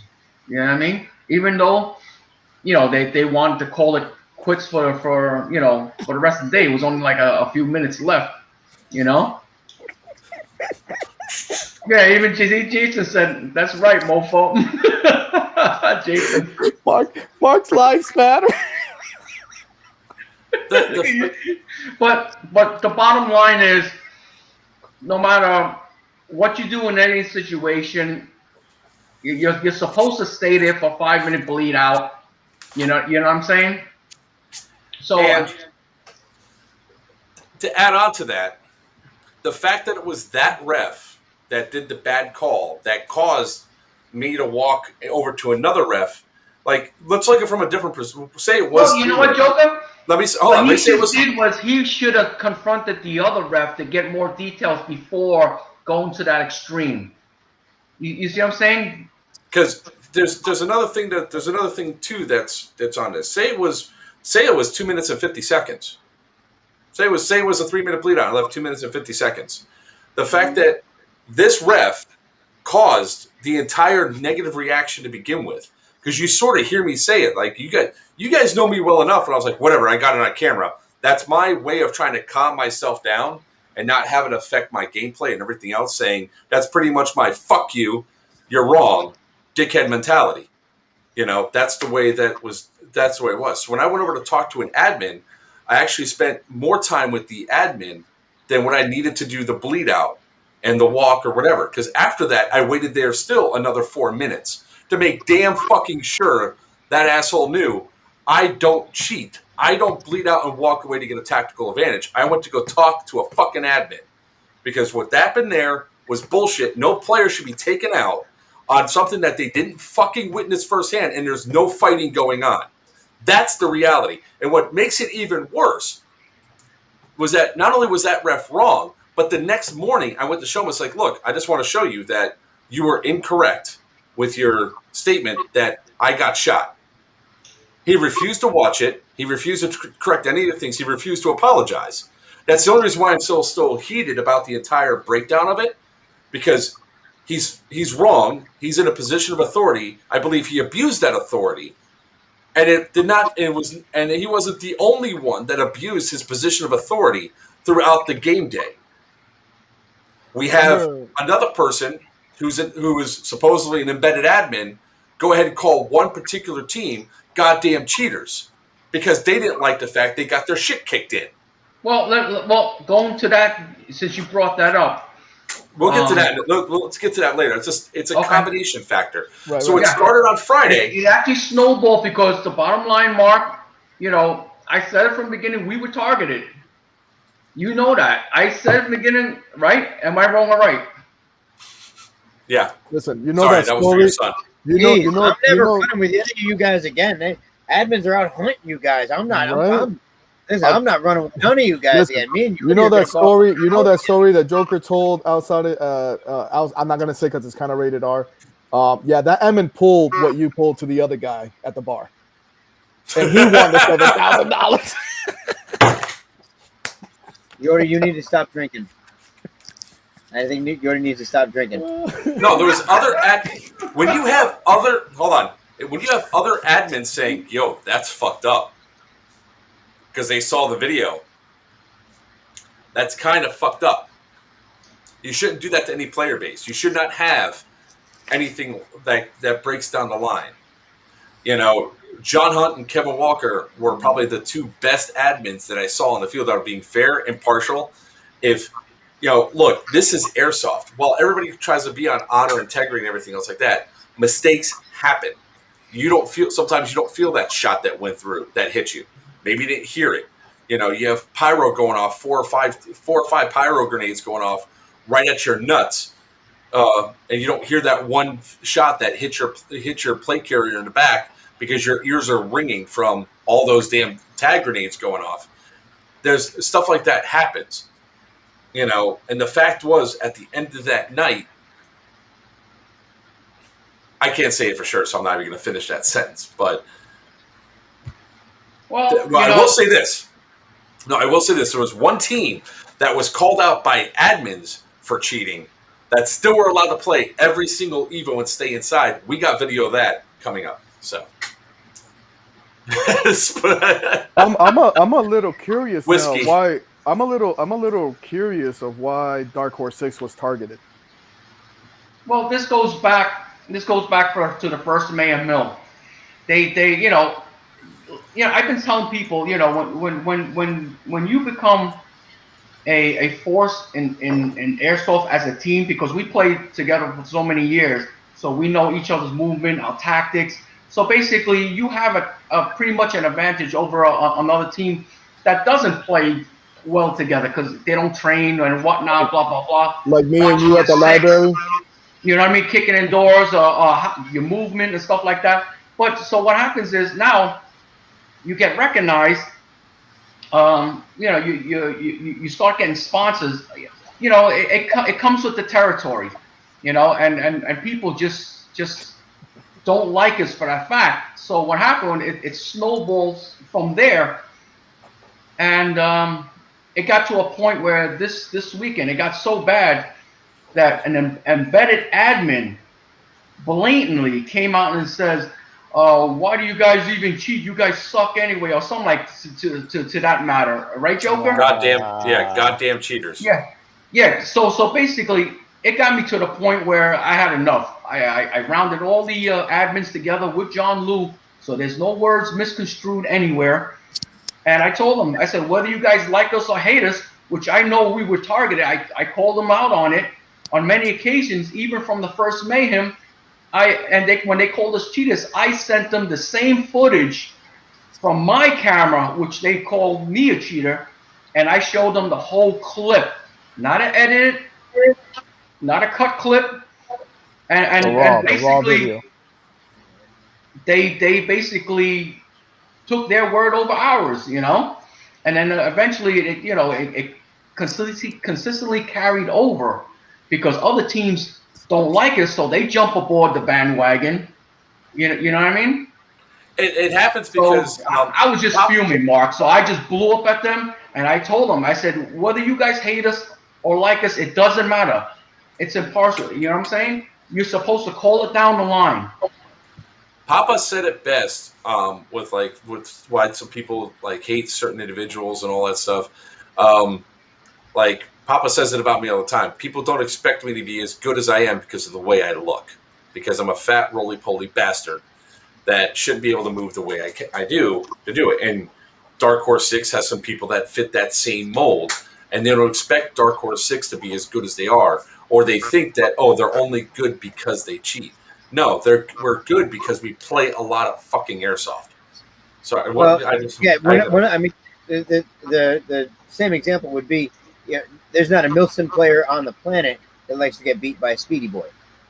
Just not, because you look at them and they got Dayglow blue and they're using their SSG1s and dye masks and the whole deal, and they're not being tackled and darting all over the place. Meanwhile, you got guys in full kit, right, calling out commands and waving out in V formation and everything like that. And all of a sudden they get drilled. They're gonna be mad. Not mad because they got beat. Mad because they got beat by some dude wearing the purple camo. It's just they don't want to get beat by someone who doesn't look like they're supposed to beat them.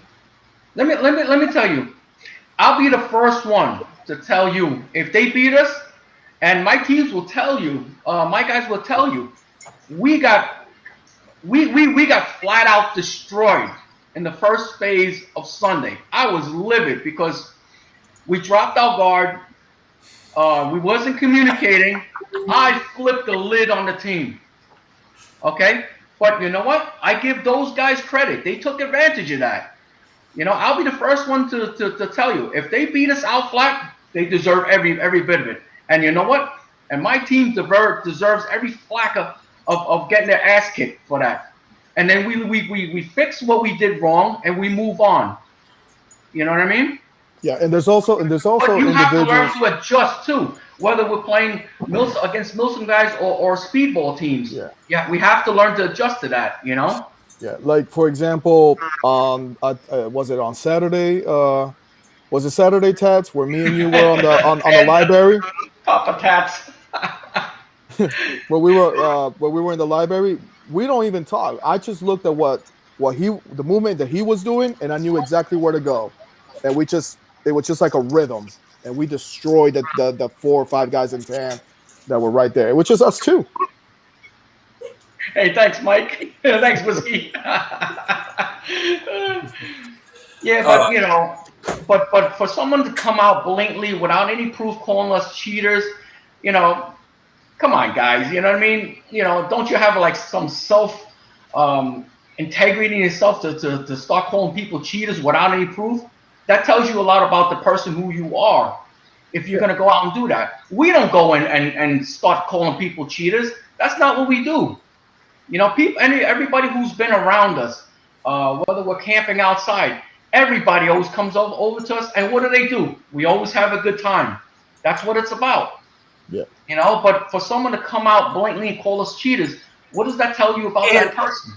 And the messed up thing was, especially with Mayhem World 1, you had to get a lot of my footage too, where I was catching these guys just flat out not calling hits, running through grenades and shit like that. It was pretty bad. So, you know, when it comes down to it, it's like we felt, I felt when it was, especially on Friday, when we're seeing that team from Venezuela just taking shot after shot after shot and not calling hits. And then we have admins telling us that. Wait a minute, hold on. Let me stop you right there. They're called Tactical Neptune or Neptune Tactical Airsoft from Atlanta, Georgia. They all had Venezuelan flags on, and they spoke Spanish. They were a Okay. Venezuelan team. Not and all those are the only Venezuelans, ones. and not all Venezuelans are like that. I don't give a shit about all Venezuelans. I'm talking about this one particular team that were cheating. I'm feeling like targeted right now. Seriously. Well, you should. Hey, Yordi. Hey, Yordi, is that a Latino thing? I don't know. They're cheating baseball. They cheating Little League, you know? Like, this was probably one of the most blatant aspects of that team that was cheating that I have quickly found on camera because I knew where it was at. Oh, let me turn I knew this was coming.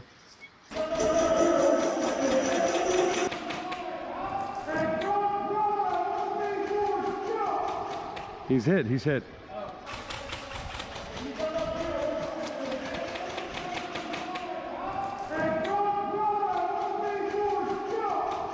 He's hit. He's hit.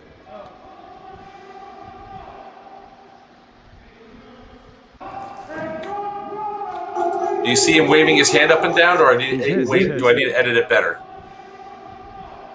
It's kind of blurry. Well, it's going to be blurry because it's from a distance. All right, so the question is, do I need to zoom in? It's going to be right. He's right here on this thing. You should see movement. I can't see the arrow, so I don't even know what you're pointing at. You don't see it on the screen? No, sir. It's pretty much toward the center. I see his. There. Okay, now I see. Now I see the arrow. Okay, go. Where that pile of trash is. He's hit. See him waving his arm? No? Okay, I'll go back and edit the video better. Essentially, he's waving his arm up and down, signifying that he's hit. And then he does this. Yeah, the video seems to be a little blurry and choppy, Joker. Oh no, what the fuck? Okay, he's just doing it in a weird way. I mean, not the way I would. He's just waving you guys off, saying that he's hit.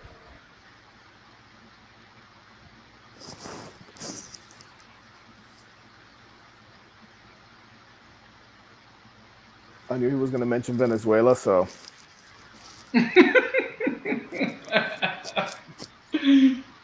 Hey, he's muted. You're muted, Joker. You muted yourself, man. That white privilege. You even muted yourself, huh? He's still muted. No, I'm not. I'm just fucking mouthing shit. All right, I'll try getting it. I thought we were doing positive, negative, positive, negative. It seems that we've been doing negative for about an hour now. Oh, no, I got a real positive one here because this one, to me at least, is hilarious. As soon as I find it, hold on. It's good that we talk about the negatives because if I get one more drink, you know, if I do one more cup of whiskey, I'm probably gonna be half naked in this live stream. Okay, so I'm hungry. I'm gonna be doing 2 videos back to back because these 2 are just hilarious when it's like situational awareness and all that stuff. One group right here. Okay, I see that's good. Another group over here.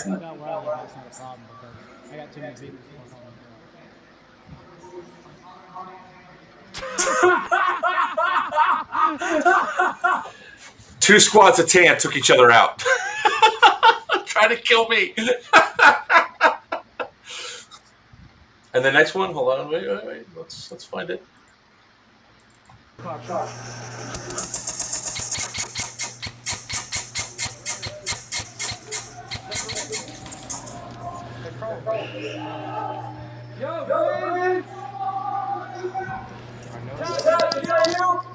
Tats, did I shoot you? No, that green tree. Wow, friendly fire. Shame on you. It gets better. Joker takes out the whole platoon of green.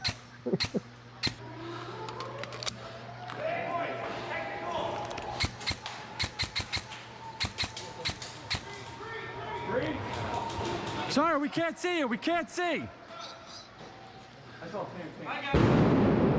I saw tan pants too. Sorry, we saw Not only that he's a lone wolf, but he's a traitor. And colorblind because apparently he saw a tan. He told me to shoot you. I Colorblind. shot you. Told me to shoot you. Told me to shoot you. Oh man, that's funny. Boy, oh boy. Hey, Look, I he's was muted again. Look, he's muted again. I'm under. Okay, I was with Stretch. That was Stretch that did the call. That's tan, and I shot and I killed because you guys look like you were tan up there. Wait a minute. So you okay? So let me get this straight.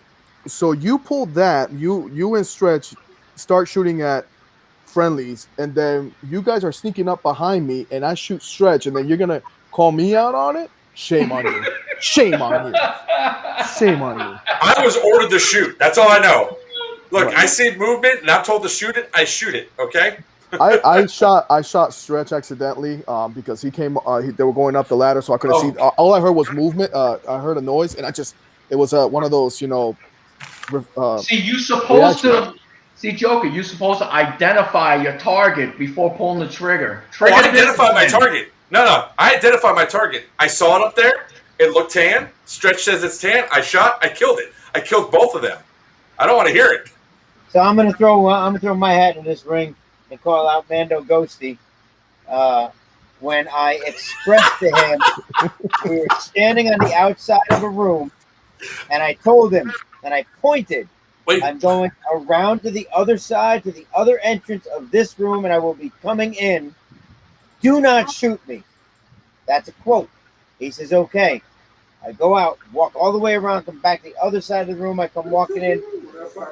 Good thing he's a terrible shot because he fires at me and hits the beam next to me, and all I gotta do is look at him. I just go like this, and I thought you were an enemy. First of all, I'm wearing green. Second of all, I told you exactly the amount of time ago it took me to walk down here that was going to be me. Mm. On another positive note, I actually ran in. Papa and I we ran into Ghost, right? Remember that one firefight? Awesome firefight, and the icing on the cake was I shot Lucky and the rest of the Team Junkies. So that was good. I watched so much green on green fighting. It was hilarious. Especially at one point, I don't think I got it on camera. I think my camera was dead at the time. We were moving as one unit through that one thing with that one dark room that had the rubble pile just before you went into the machinery room. There's a bunch of Dark Horse 6 dead in the center of the room. Somebody goes over to medic them. I'm holding down the window on the side. I start getting shot at by Dark Horse 6. I turn around and shoot those 3 guys that shot me. And they go, and I was like, I'm green. They go, why'd you shoot us? Because you shot me. You shot at me. I have actually some great footage, I think, going up to Steven when, wait, I got to answer this real quick. Kevin, you're not seeing any sushi because it's not Thursday. Sushi is Thursday. No, you are absolutely wrong, sir. It is stream night. I have my sushi. Oh, wow. Any stream night, it is sushi. I did not follow suit this evening because I didn't even know about. See, there you guys go again, changing rules without freaking. We don't change the rules. Every stream night is sushi. The only person not allowed to have sushi is Steve. Why? Because he's got to have American food. But he's not Japanese. Oh, well, I just had. Look at the size of this bowl. It was I had. It's a mini wok. Huh? It's a mini wok. What was in the bowl, Steve? That's my dinner bowl. What was in the bowl, Steve? What was in the bowl? Some pho. Did you have some pho? What was in the bowl? Sesame chicken over salad. Ah, Asian chicken salad. Oh God. Oh man. Apparently, I didn't get the warlord. I'm only racist when it's local and I'm to your face. I'm not gonna be racist right now and have somebody clip this out and post it on the internet. I'm not that stupid. I would be absolutely 100% like I love to be racist to Yordi. That is one of my new favorite things. And because he's got I can two different take it. nationalities, Because I can take it. I can do both. And now I got tats too. Look, I love it. I absolutely, I'm my favorite thing. But not publicly. I'm not stupid. You know, Joker made a Japanese reference to a Chinese man. That's fantastic. Exactly. That is doubly racist. That is absolutely hold on. racist. Tats, do you or do you not like sushi? Yes, I do. Y'all shut the hell up. I know who I'm talking to. But why can he not have sushi on the live stream? Yeah. It's a rule that was set up. Who are you to tell him that he can't have? Same person that just shut you the fuck up. I'm going to tell you, actually, if you're telling Tats again out soon, you got to tell Yordi that he can't have any whiskey. God. I have too much power. All right, so there was a couple other things that happened. I don't know about you guys, but this happened to me a lot. And wait till you guys hear the level of F-bombs coming out. See, I purposely kept this part to the end because I knew that we'd be already well past the F-bomb, the F-bomb ban. So, yeah.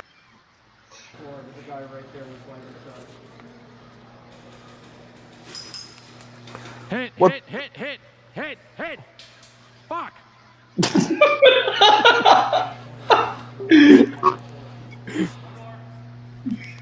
Thank you, Damien. Who's on the power trip now? Oh no, Augie, no more Cracker Barrel. Oh, hit! This guy fucking hit me. Dude, the light tap. Hit. I wonder how many iWatches were destroyed that game.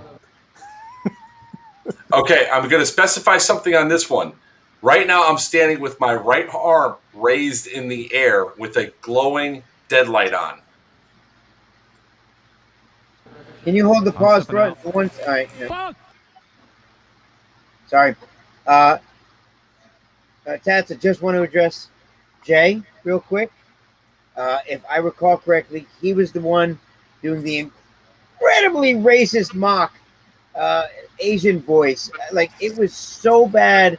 It was like the Jerry Lewis version of Asian man during the safety brief. And he's the one that said effing white people. I'm just saying, I just want to point that out. Nobody's safe here. Sorry, go ahead, Joe. That was hysterical, though. It was fantastic. I think oh it was my funny God. as hell, but that shit was some funny shit. He did it so wonderfully.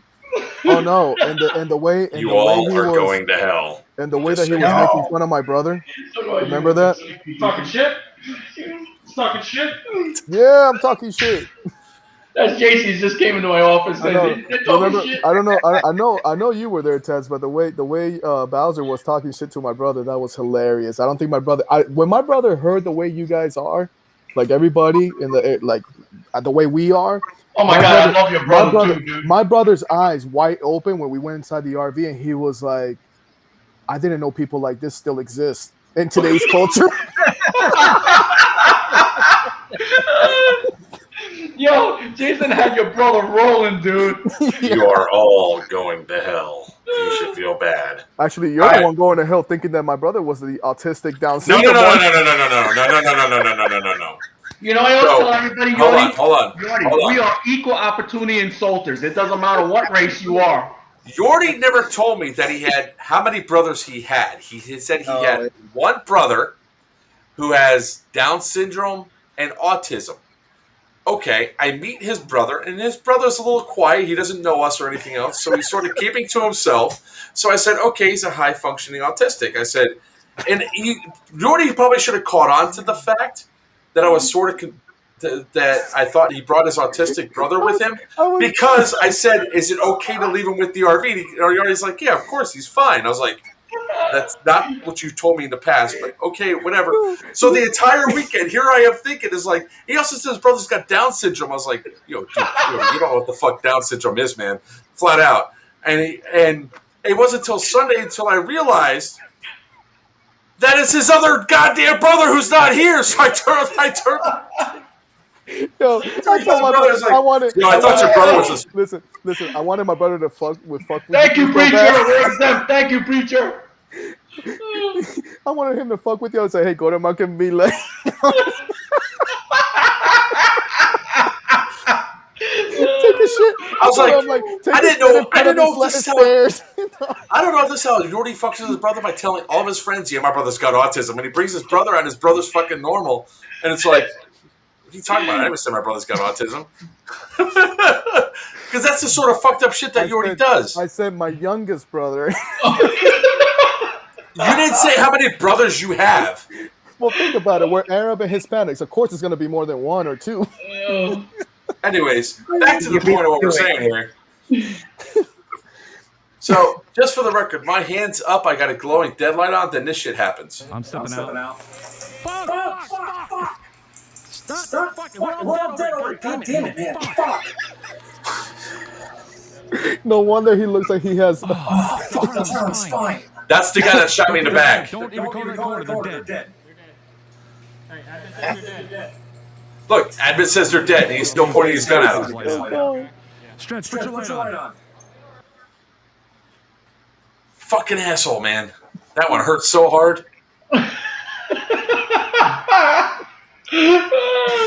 That one hurt so bad. Joker's body looks like he got stung by 1,000 bees. Thanks, I'm not preacher. exempt because I scared your life. Yeah, look at this guy. You need more citric acid. That's some That's cushion way there, better huh? than it was. That's way better than it was. Man, that's some cushion. Oh wait, his marks are all right back there. Yeah, that one spot right on my. See that one on the back? Damn, bro, that, give the semi truck its rolls back, bro. Hold on, wait. I'm gonna do the truffle shuffle. Preacher, by the way, I'm not exempt since I spared your life. I'm exempt because I'm 5'1", half Italian, half Jew, and this is all I got. This is it. Good Lord found Papa's one big muscle. I want.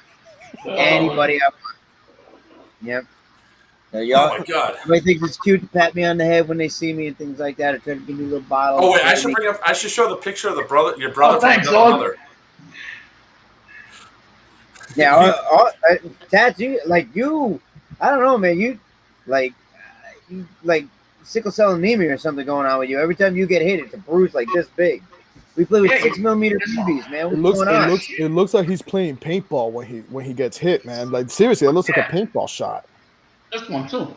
Look at that, bro. You need to take some vitamin. You need to drink milk, bro. Get some vitamin D in you. Get that. You need some iron and shit, man. Yeah, seriously. Dude, I get shot. When you're married to an Irish wife, I need some fried rice in me. BBs don't hit me. I hit the BBs. There you go. Oh. See, this is what happens when you eat too much meat and potatoes. Come on, I need some Asian food in me. Oh wait, you guys got to see something funny as hell.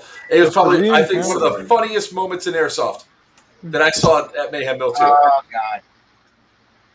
Oh, let's not talk about high chairs. Let's not talk about high chairs because every time I go to hang on, and Rob, listen. Either commit or don't. Don't make a joke and immediately say "LOL." Just kidding. Commit to it, man. Otherwise, it's not funny. Oh, I know. That. Oh god, damn! I'm just catching up on the comments. This one is freaking hilarious. I gotta mute myself.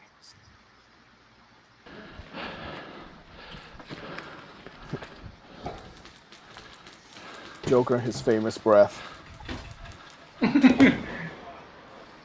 Is this choppy or is it just me? It's choppy as hell. Yeah, very choppy. One of our fans on the chat is asking me to keep poking Joker around. Keep pissing him off. I tell you what, Joker has to find a better streaming program. Oh, he's already been through like 3 or 4 of them. Joker needs a new computer. He keeps saying it's not the computer, it's not and it's not his internet. He changed streaming services already. Just so you know, by the way, I'm sitting here. I'm out in the woods at a campground I'm streaming off a hotspot. Am I jittery? Nope. I don't Hey know. Tats, preacher says I need to get you some crayons so I can make you Marine strong. Thanks, preacher. I'm still waiting on the Crayola ice cream. Somebody said they were gonna get that for me. Okay. Cereal, not ice cream. Cereal. Oh, Crayola cereal. makes cereal. Okay. Let's All try right, this again, shall we? There we go. Much well, it's better. It started better. Yeah, it started better.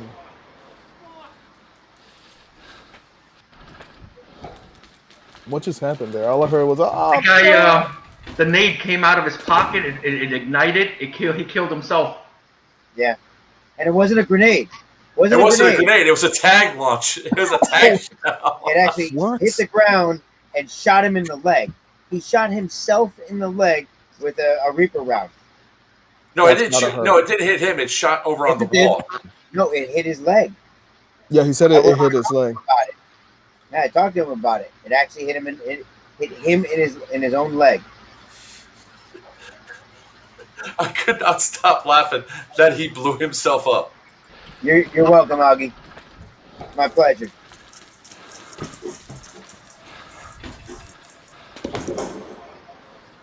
You know, out of everybody that was there at the campsite, Augie, when he was like, his eyes was like in a kid in a candy store when he walked into the RV. That guy was like, wow, and I was like, really? He's like, this is a land yacht. It was a land yacht. Jordy, you had a condo on wheels, okay? I don't want to hear it. All right? Hey, that's the epitome of glamping. Yeah. Okay? Oh, my God. That was a funny moment, which also leads to, like, the not-so-good moment. So, when are you going to return Trump's bus? When he pays me. I'm looking for them. Good luck with that. I heard he's going broke. Hey, Ange. No, but oh my God. But the beautiful thing about that RV is, my favorite part about it is that it has 150 gallon. 150. It's already, well, we're still paying for it. Let me tell you, that RV is amazing. I've never seen an RV. I've been in RVs, but not like that. That thing is amazing. Everything about it, you know? It's like 100, top quality. 150 gallons, 150 gallon freshwater tank. So every Evo, I went inside and took a shower before going back to play. Oh, did you really? Yep, I was fresh and clean the whole time. That's why you smell so fresh? Always. Hardcore Marine right there. Thanks, kid. No, that thing is split between my dad and I. Beautiful RV, though. Beautiful. Yeah. So, do we actually want to go over the next spot, which would be the whole incident with the embedded ref? Go ahead. Or do you all want to see me fall and bust my ass? That guy, the embedded ref, he was supposed to be thrown out for the rest of the game for unsportsmanlike conduct. Which he wasn't. Yeah, he was. Yeah, he was. I thought I saw him again, but whatever. Ghost did not go back on the field. I tell you what, that should be. No, I saw him in the field. He was not on the field the rest of the game, Yordi. He was not allowed back on the field. Yeah, he's not allowed. He wasn't allowed back on the field. On Sunday? I thought I saw him out there on Sunday. I thought I saw him on Sunday, dude. Yeah. He was not. Even other people are saying he was not on the field. Okay. It was not Ghost. But all right, so been a good lookalike then. Damn. People want to see it, so there it is.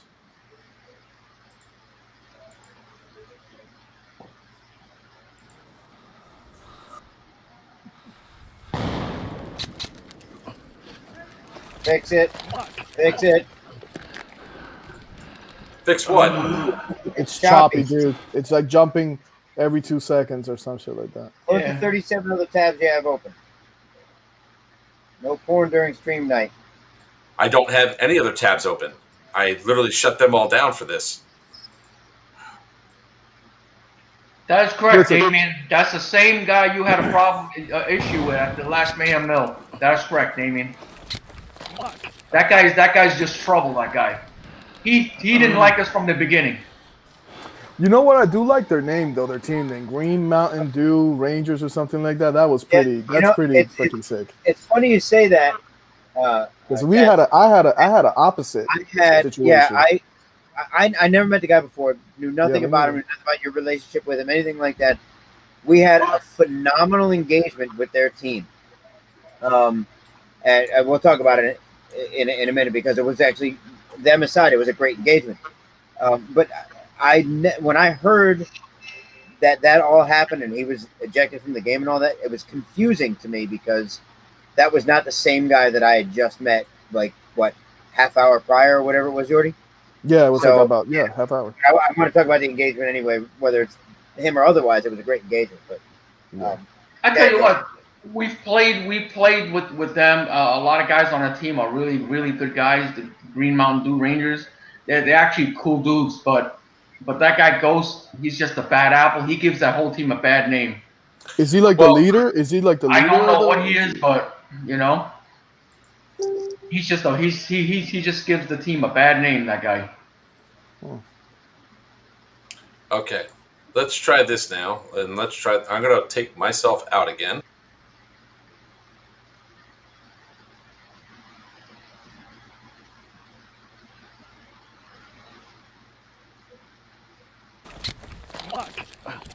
Nope.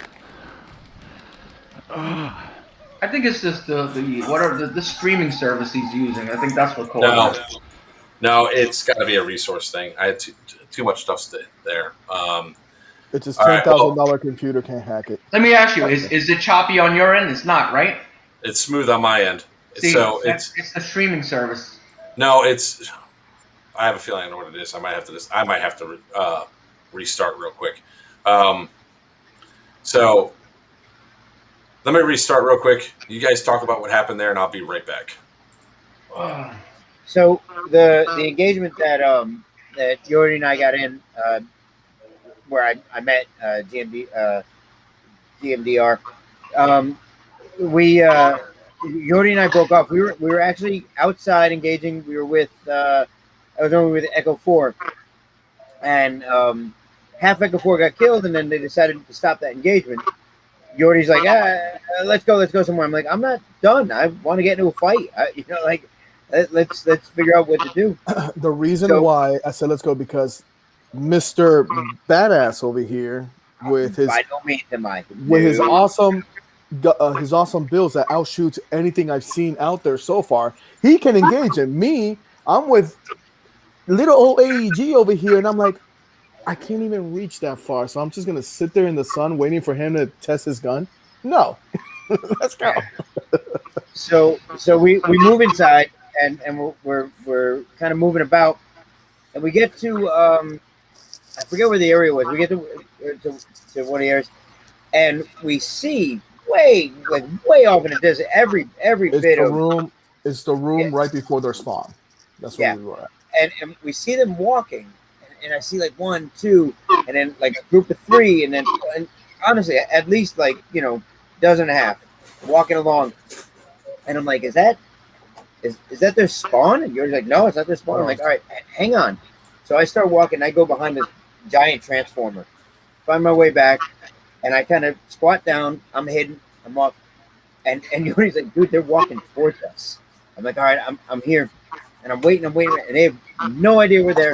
Just sitting, waiting. Wait till they get almost. They got the first 3, and mayhem sets in. They're freaking out. Yordi's off to. I guess you're off to like my. You're right. 11. I'm off to your right. No, you weren't because I was against the wall. I'm right. You were to my left. I was to your right. Go like this. Come on, you got it. That one makes the left. You're off to my left, and Yordi engages 3 more. We start picking off. We end up taking out at least a dozen of them before we finally get hit. And that was after moving up. Oh, he got signal. So hey, you guys remember? You guys mentioned Echo 4, right? You mentioned Echo 4. You remember Mark when they pre-deployed them in the last phase with the bomb, right? Did you hear them call on the radio saying that Dark Horse 6 is already inside? Yeah. Already inside? Yes. Yeah. Yes. I was sitting right there, and I said, "What the?" I was like, "No, they're not," because it came over John Hunt's radio. Yeah, and John was right there. John says, "Hey, I'm sitting right here with these guys," you know. I think Papa might have hit a data cap. Yeah. So real quick, to finish off what Papa was saying, once we took out most of them, or at least more than a dozen of them, I got killed by a grenade. Like somebody from there flanked outside and threw a beautiful grenade through a window and got me. It was just a phenomenal throw. Like that guy was like, it was so good that I had to go give him a high five. That's how good that throw was. I have the entire video right here. Hopefully this time it's going to play right. We don't have any issues. So, okay, Alex is saying about the smoke. Let's make sure that the correct version of the story gets told about the smoke being set up into the gray zone, so it blows back into the building, causing the entire altercation with embedded admins. Listen, the way I look at that is, if the smoke was thrown outside, it counts. I don't have control of the wind blowing into the building. That's the whole point of a smoke grenade, to cover your movement. Alex, let me bring up that point as well as what Battery just said. Any game you go to, any event promoter, it's a legal play. If a smoke is thrown outside, whether it's against the wall or whatever, and the wind takes it indoors, it's still fair game. Yeah. Okay. And I addressed that situation with the admins and John Liu on the spot about that smoke incident. John Liu agreed it was legit. Yeah. And the reason and by the embedded admin stopping the game, they've messed up the whole entire movement. But Yori, it seems that the admins, okay, since it was us doing the smoke, the admins changed the rules, saying that, oh, you should not be blowing smoke thrown so close, the smoke so close to the doorway. So the smoke comes in. So what? We throw a smoke grenade? Did they see us freaking with panels doing this to blow the smoke in? Well, that's the problem. You can't change rules on the fly like that. No, you cannot. No, absolutely not. But because of that, they messed up that whole movement. That's correct. Messed it up completely. I was so angry about that situation. You're absolutely right. Hey, if there's any admins on the chat or watching this video, or any hosts, take notes. Don't do that, please. Correct, because that is 100% fair play. Wait till the evolution is done, and then make the rules. Don't do it on the fly right there while you have a bunch of guys moving in. Mm-hmm. And that was one of the factors I brought up with the admins and John Liu at the altogether. Actually, Alex, no, that wasn't correct. There was an admin that's hold on. Get out of here. Hold on. That's not correct. That he was the closest admin, because I got the video right here. There was an admin that was walking right towards it. So here, let me first off, let's see if this plays right. And there's no issue. Looks like Papa's having issues right now. Anyway, so come on, man. Seriously, safety concern? Don't play airsoft. That's a valid safety concern and everything else. So I agree with Kevin that what was the safety?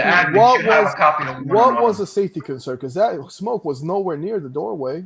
Like, it wasn't right. Yes, it was. Jordy, just hold on a second. Are you talking about the orange or purple? Can you wait a second? Can I get to the video? No, your video is choppy as hell. Is it still choppy as hell? Well, press play. Yeah. Then I don't know what's causing it. Just let it play. Let's see what we can see.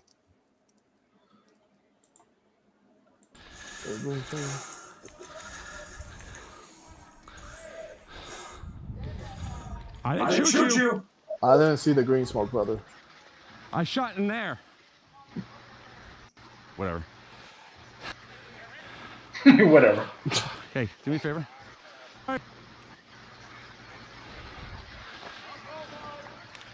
Everyone's right here, bro. Hey, do me a favor. In there. These guys are, whatever. Never mind. I'm just annoyed. They're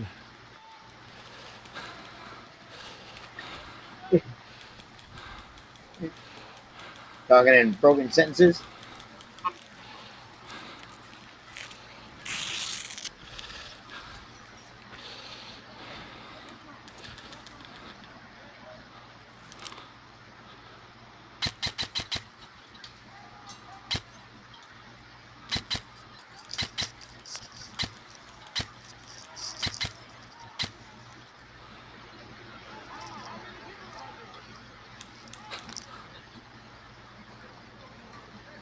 See, it looks like that orange smoke is billowing into the building, right? Yeah, but they're talking about a green smoke.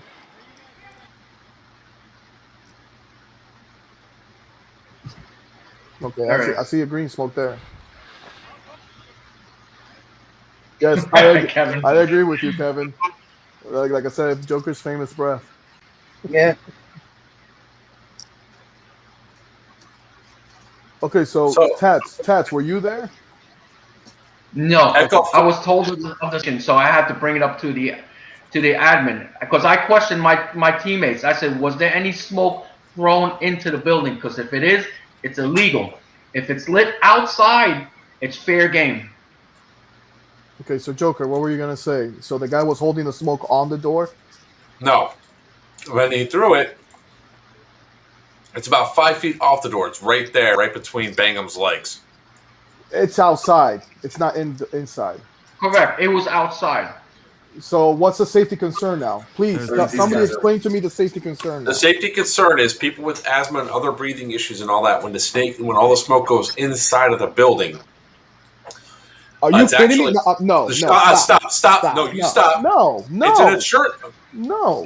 It's an insurance issue. I agree with Yordi. I can't accept that. I agree with Yordi. I cannot accept that, Mark. No, get out of here. Don't play airsoft. It's the same thing like saying you're throwing a grenade and you're worried about a guy's hearing aid. That's if he has breathing problems, he should wear a mask. Yeah, wear a breather like what's his name? If he has air problems, like I posted in the last video of Elkin, the guy had ear problems and the grenades are going off like crazy. He went off on a fucking shit. Get out of here. That's his fault for not having air problems. I agree. I'm with you, Yordi, on that. Are you two done now? There's nothing you can say that makes it yes, right. Yes, I can. Stop talking. Okay, go ahead. Insurance. That's the end of it right there. Really, insurance? They got a sign liability form, dude. Insurance puts into play for the policies that smoke cannot be inside of buildings because of asthma and other related issues. So if you want to know why, if you want to know why you can't throw smoke inside of, if you're going to interrupt me, I'm going to put you on mute. Okay, I gave you the opportunity to talk. Let me talk. Thank you. If you're going to, when it comes down to all the event promoters that do all this, insurance is key. If insurance says no, it doesn't happen. That's the safety concern for asthma and everything else. If you want events to lose insurance, we pull bullshit like this. Now, going back to Alex, you're wrong. Wait, hold on. It's not that comment. It's... I still disagree with you, Mark. You're totally wrong on that. I'm not wrong. Totally wrong. As long as airsoft's been going on, come on, Mark. I want to hear what Papa has to say now. So, if insurance, whatever insurance says, and look, I just went through all of the county shit, all that stuff with the field. Whatever your insurance says, if your insurance says you can or can't do this or can or can't do that, you abide by the insurance. Now, just because somebody signs a waiver, waivers don't mean shit. We got an in-house attorney who's told me we can make it as ironclad as possible. If you take it to court, they throw it right out. Right? That's fine. So my waivers don't really have. Hang on, Yordi. Wait. Okay. You talk over Joker. You talk over me. You talk over everybody. I get it. Somebody has asthma. They can't stand playing. They can't stand breathing. Don't play the sport. You can't breathe because of the smoke. Don't play the sport. You want to play the sport and you have those things, wear a mask that helps you breathe. I get all that. That's not what Joker was going to say. That's not what I was going to say. Yeah, you got something my rebuttal is that One, the smoke was thrown outside. Two, I have no control over the wind that's going in there. And that's Three, hold on. If you know that you have some health issues, make sure you bring the proper equipment so you can play. And about the insurance and about getting sued, if they bring an investigator in there and they see that the smoke was popped outside the building, they have no control over the wind. So no, it is not a safety concern. That's an individual concern. Let me throw another thing, right, Yordi? Let me throw another thing, Yordi. You're playing in a dangerous AO. Okay? You're playing in a dangerous AO. And you think insurance is going to talk about asthma? Are you kidding me? Please, yes. Are you? No. Come on. Again, the reason why the rule is there and the reason why it's a safety concern. All right, there's another safety concern too. Fires. You saw the other Enola Gate burst into fucking flames, so if it was thrown inside. Here, if you read the comment I put up, which is what we're going to go after now, no green player picked it up and waved it inside the building. You're flat out wrong, David. What it was is that it's thrown right there at Bangham's feet, and the wind is bellowing it inside. That's what happened. That's correct. It. That is correct. Now, if you're wondering why this all happens, is because it has safety concerns for that, smoking a place out, people can't breathe, especially if it's in a confined space. Even if you don't have asthma, you could also have that shit could also get inside there and cause other breathing issues at the time. But it wasn't inside. It was outside. It doesn't matter if it was inside or not. You asked why this is a safety concern. No. I'm talking about the smoke being outside. I know inside's going to be a safety issue. And in the mindset of the people that were on the inside of that building, as obvious by the comment that is now highlighted at the bottom of the screen, the accusation is being made that somebody was deliberately and intentionally smoking out the room. This video refutes that. It shows that is not correct at all. Okay. What happened was smoke was thrown in front of the doorways, 5 to 7 feet off the doorway. That orange smoke is like 25 feet off the doorway, and it bellowed in. Okay, so no more grenades, Enola Gates that bring up fumes so they should ban everything then because some people can't handle it. Got it. All right. Next. It's always been a rule on every single milsim. No. Even grenades. When you throw 5-6 grenades inside, when you throw 5-6 grenades, like regular grenades inside a room, BB grenades, whatever, there's fumes, there's smoke, there's stuff like that you can't breathe. So they stopped the game. They stopped the game because they were getting their event. That's why. Where it was ever possible to throw smoke inside of a building. When did I say that you can throw a smoke grenade? I said Yordi did not say that, Mark. Yordi did not say that. Everything is outside. That's the bottom line. Hold on, slow down, Mark. Slow down. I can't believe I got to defend this shit from their perspective. Mark, chill. Slow down. The bottom line is there is no argument. If there's smoke outside the building, it's fair play. End of story, period. If the smoke billows into the building by the wind, has nothing to do with the player throwing the smoke outside the building. That's all I'm saying. Okay, it's been like that for years. I've been playing for 10, almost 11 years at a lot of national events. That's all fair play. Okay, so for Mr. Classic that was there, we had to move out of the room. They move out of the room because you can't breathe. That's not my problem that the smoke. Well, no. It's Yordi. You're getting pissed off. Like, dude, look, this guy says it. I'm gonna bring tampons for everybody now at the games. No, you're. That's what I'm gonna do. Well, but the comment about the smoke indoors, Joker, what you said, that was a false accusation. You're right. That's what we're addressing here. Yeah, there's two separate issues. You and Jordy arguing. Jordy is just talking about the smoke grenade outside. You're talking about the guy commenting about the smoke being inside. A safety issue, because if somebody takes a smoke grenade and waves it inside the doorway into a building, that is the safety issue from their perspective. Your perspective is where it gets some fucking tampons. No, that's not the way this is going to play out. I'm going to call you on that shit right now, because the reality is, did they have a valid concern about where that smoke was placed? From their perspective, yes, although it was wrong. That's why there's this dude right here in the orange, the lime green shirt that's walking that way. You don't sit there and now. Did he come out? Did they treat that entire situation wrong? Absolutely, they treated it wrong. I'm going to tell you that. Yes, the AO is dangerous. Yes, that it's a safety. Hold on. There's all sorts of comments because I have not scrolled down. If that was the case, everybody should be told to wear a helmet or an airsoft helmet or something with level 1 or 2 or 3, whatever, because of all the shit that was there. If it's a safety concern, there was mold there. If there's there's so much safety concern. They're gonna bitch about the smoke blowing from outside in. What about this guy right here? I fully disagree. You're responsible for the smokes that you throw. Hey, listen, Yodi. Everybody is playing in an asbestos-laced building, and they're worried about fucking smoke. Are you kidding me? Come on, man. Are we really this upset over a temporary game pause because some smoke went into a room? No, I am pissed. I am pissed because there's.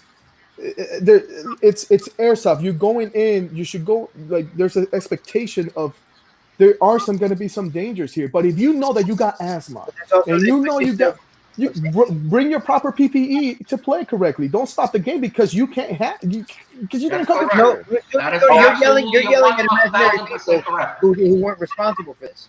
You're yelling at imaginary people who were responsible for this. I'm yelling at a person that's right here. Jordy, stop interrupting. Right Jordy, here. stop, man. Forget it. Go ahead. Come on. I'm telling you. Continue, Papa. Another Papa. drink. No, Jordy, go get another drink. No, I can only have one. That's it. You done? Yeah, I'm done. You sure? Because you're yelling at people who didn't complain. The game was put on hold by admins, not by individuals saying, I got asthma, who you're yelling at, who never said a word. You're arguing a moot point. Mm-hmm. You're upset over nothing. Hold on, I'm reading the comments right now. Take that time and you'll be there for a few minutes. They're saying that I'm right. Look, it's right there. It's when the guy came out and started accusing. Was the smoke being thrown intentionally inside the building? No. Was the smoke being picked up and bellowed inside the building? It was not. Those two things were not intentionally done. It was the wind that was doing it. They were wrong.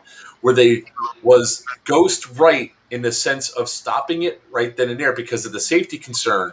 Because it appeared to him that smoke was thrown inside. At the second that it was called before this admin gets over there, yes, his reaction, piss poor and badly done. As soon as he stepped outside and saw that the two smoke grenades were outside of the building, it should have ended it. It's another bad admin call like I was getting back to before from the previous one. That's a bad admin call right there to blame Dark Horse 6 for a smoke grenade that's outside the building. That's what it boils down to. No, they did not cancel the full game. The only thing they did was, whatever. They canceled the whole entire movement that we tried so hard to get to get to their spawn or to get close to their spawn to do our job or mission. But it didn't stop us. It stopped that push right there. We all had to fall back. Actually, most of you got killed besides me and Papa. We were the only ones that kind of stayed alive. You know, it goes back to what happened to you, Mark. It stops the momentum. You worked 30 minutes to get to where you at, and they called you out on a bullshit call. Okay, this is pretty much the same thing. They stopped it on a bullshit call. You know. You're on mute, Joker. It gets stopped right about there. Ghost is going to come out.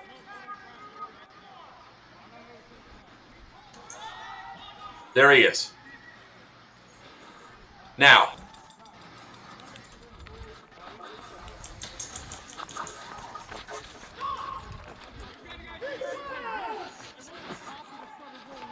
See, at that point, me and Papa were by the train truck, the train.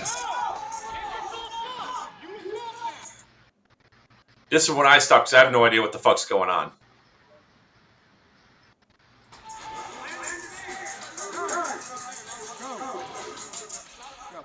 Am I good? Oh, I'm just. Yeah, look at that tough guy. What's he? Yeah, he's a tough guy. Yeah, he's a tough guy. Okay.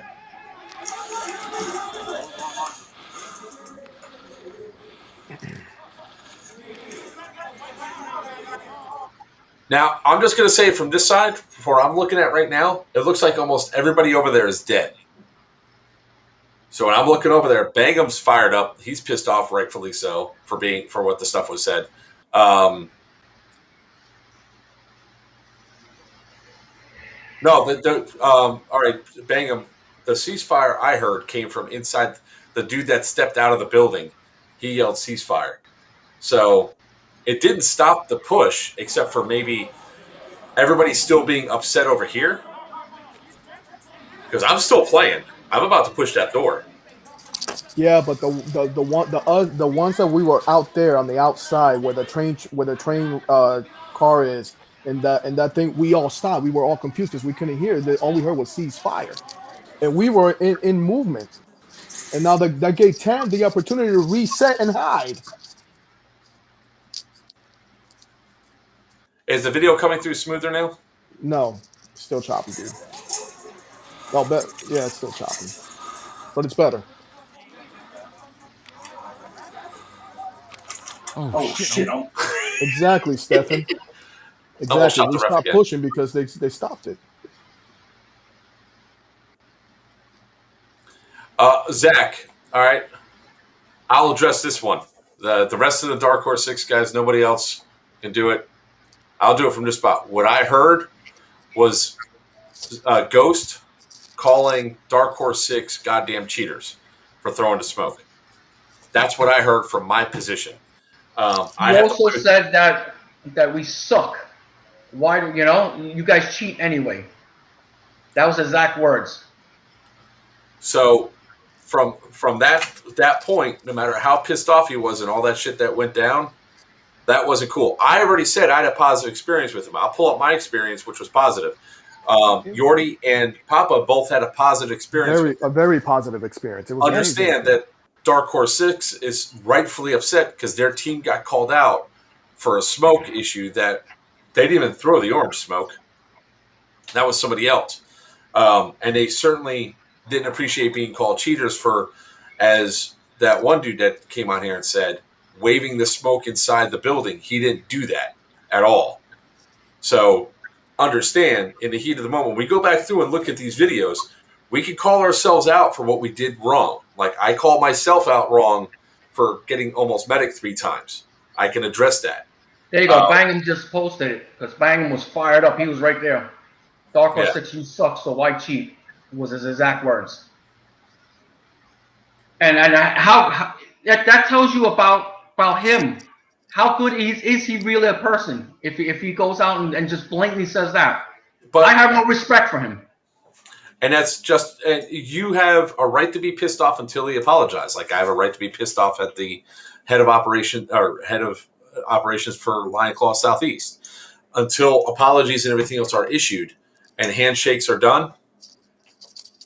Then you don't have none of that stuff goes over there. If I know you got your ass, the bottom line. If you got your asses handed to you, take it like a man and move on. Don't call people cheaters. That's the bottom line. Nobody waved smoke anywhere, David. It fell on the ground and it stayed there. Do you need me to go back and put the video back up again? The smoke. What they probably saw was when the gentleman that popped the smoke, he probably did this in order to throw it. You know how sometimes some people like to shake it. Yeah, when you shake it, you cook it. That's what you're doing. Yeah. You cook it. Yeah, Yeah, that's it. It's like watching the episode of Sopranos. No, Kevin, I forgot to do the hands. Like hey. Hey, I'll do it. I grew up in Banter. Hey, get the hey, get the capicul. Hey, you gotta go like this, Jordy. Get the fuck out of here. Hold on. Nope. I want you both to stop. It's right there on the ground. What's that? What? Oh, I see the green smoke right there. Yeah, I see it. It's right there on the ground behind this. It's on the ground. It's not being waved in front. Right, but maybe what he saw was when the guy, like Tat said, when he No, was look, that's cooking. when it started, man. Oh, okay. See, no smoke, no smoke, no smoke. Popped it, dropped it, right there, Wait, you're and the asking smoke for is going apology. right there. Wait, you're asking for apologizes, but say don't play airsoft as long as the incident bothers you, huh? Yeah, it doesn't make sense. What are you trying to say, Matt?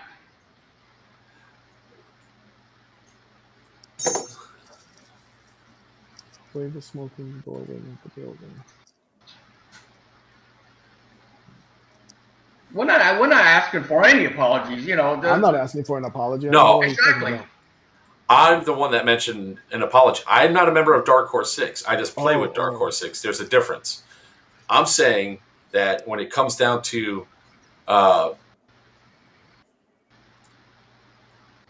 yeah, but I can see just all right. I'm going to address this comment, David. Yeah, go ahead. Clear I it can up. see this just fine. I can see it in the video even better.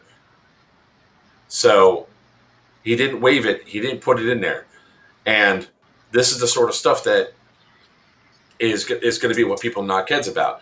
You can simply admit that it's wrong. That this vantage point from where the smoke is, you could see it was dropped. It was bellowing in front of the door. It blew in. They didn't intentionally throw it in there. They didn't intentionally smoke you out. That's where the smoke landed. If you can't see this, then you're just being abstinent for your position. It takes a man to sometimes say, all right, I can see that perspective. It's not what I saw on the field. I was heated. My bad. Look, there's been, and Papa can attest to this, there's been many times where I've been pissed off at somebody for a bad play, but then went up and shook their hands after and said, look, sorry about that. Shit gets heated. And next thing you know, you become friends with people. Ghost saying what he said about Dark Horse 6 was unnecessary, untrue, and never should have happened. If Ghost would have apologized, Tats is a big enough man to shake his hand and move beyond it. That's correct. So, and another thing about the smoke, and maybe Lions Claw events might look into this. Like, if they're worrying about smoke blowing into the building or being too close to the building, whatever the case may be, for safety purposes, Have a good night, Kev. Then say, hey, if you're gonna throw a smoke outside, make sure it's 15, 20 feet away from the building or from whatever outside wall. If that's the case, you're right. They have to specify in the warning and it's for future.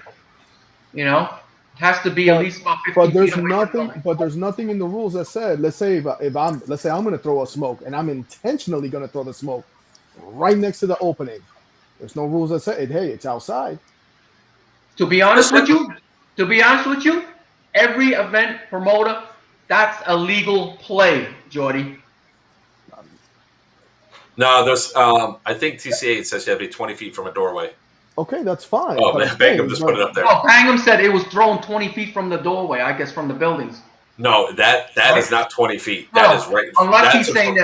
Unless Bangham is saying that he should make a rule saying 20 feet from the buildings. Right. That's all I'm saying. There's got to be specifics in the rules, in the SOI, in the standard in the LOA, the letter of instructions, or the warning, or whatever you guys call it. Where that orange smoke is at, that's far enough. I would agree with that being okay.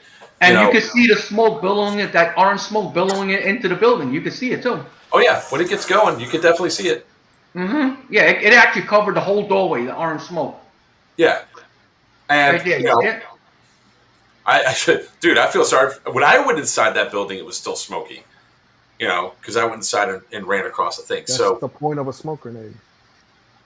Let me tell you, I've been in events where I was at the doorway and smoke was lit right in front of the doorway, which is legal. Smoke coming into the doorways, which is legal. I couldn't breathe. You know what I did? I called myself out and I walked out because that's what you do. If you can't breathe, you walk out. Put your dead rag on, you walk out. It's not hard. It really isn't hard. Yeah, look how. I just got to remind myself sometimes that there are some people that are just, I don't know. They just like the wine. They just like the wine. That's all. And I'll disagree with you guys whether or not it's a matter of they just want to whine. I mean, if they think you're breaking the rules, it's a but the problem is that you weren't breaking the rules. So again, it could be a point where we were targeted again at that point. You know what I'm saying? no, I don't. I think that if that smoke was not at that front thing, if the smoke did not bellow inside, if the smoke was say blowing to the south, I think that was, or to the it was to the north. If the smoke blew to the north away from the building, I don't think you guys would have had that problem. I really don't think you would have. The problem was that it was blowing to the south. It went into the building. This building's covered in smoke, and I'm sure it was a hell of a lot worse before I walked in there when it went down. No doubt. So, but then goes on to the next thing. So I think we've beaten this horse to death. Yeah, I agree. So you guys have beaten this horse to death. So let's talk about. Remember, I mentioned before about when I go to run and all that, and I expect people to go with me. Yeah. But I agree. If this was the case, just put in future warning. We could let Kevin Crispin know about this. Bring it up to the admin. You know. So try to cross it in that office right there. The Debriefing. What's up? He's dead. So let's talk about this for a second, because this is the thing that always drives me nuts with almost every team that I play with, right? I know I'm running point. I know my job is to be a BB magnet. My job is also to see if there's any enemies that are going to be there.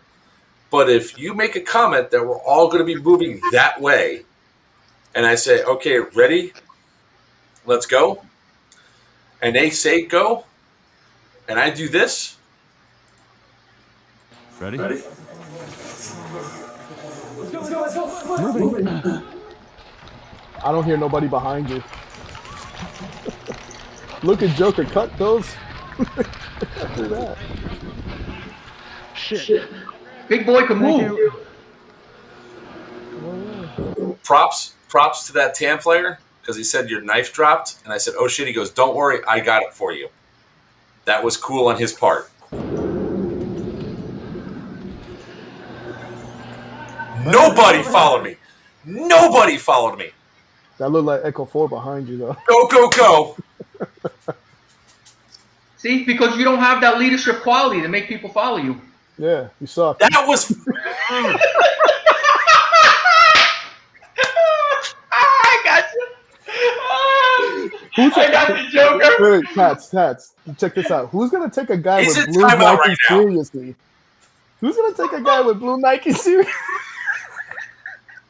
Had a Mills in the back. You two, you did, and so did Papa. Because when we did our 3-man moves and we went across the place, we did dark. just that. I didn't see. It was dark. To be fair, this is a single instance of you wanting to run ahead with the team versus run ahead away from the team. So, a single instance?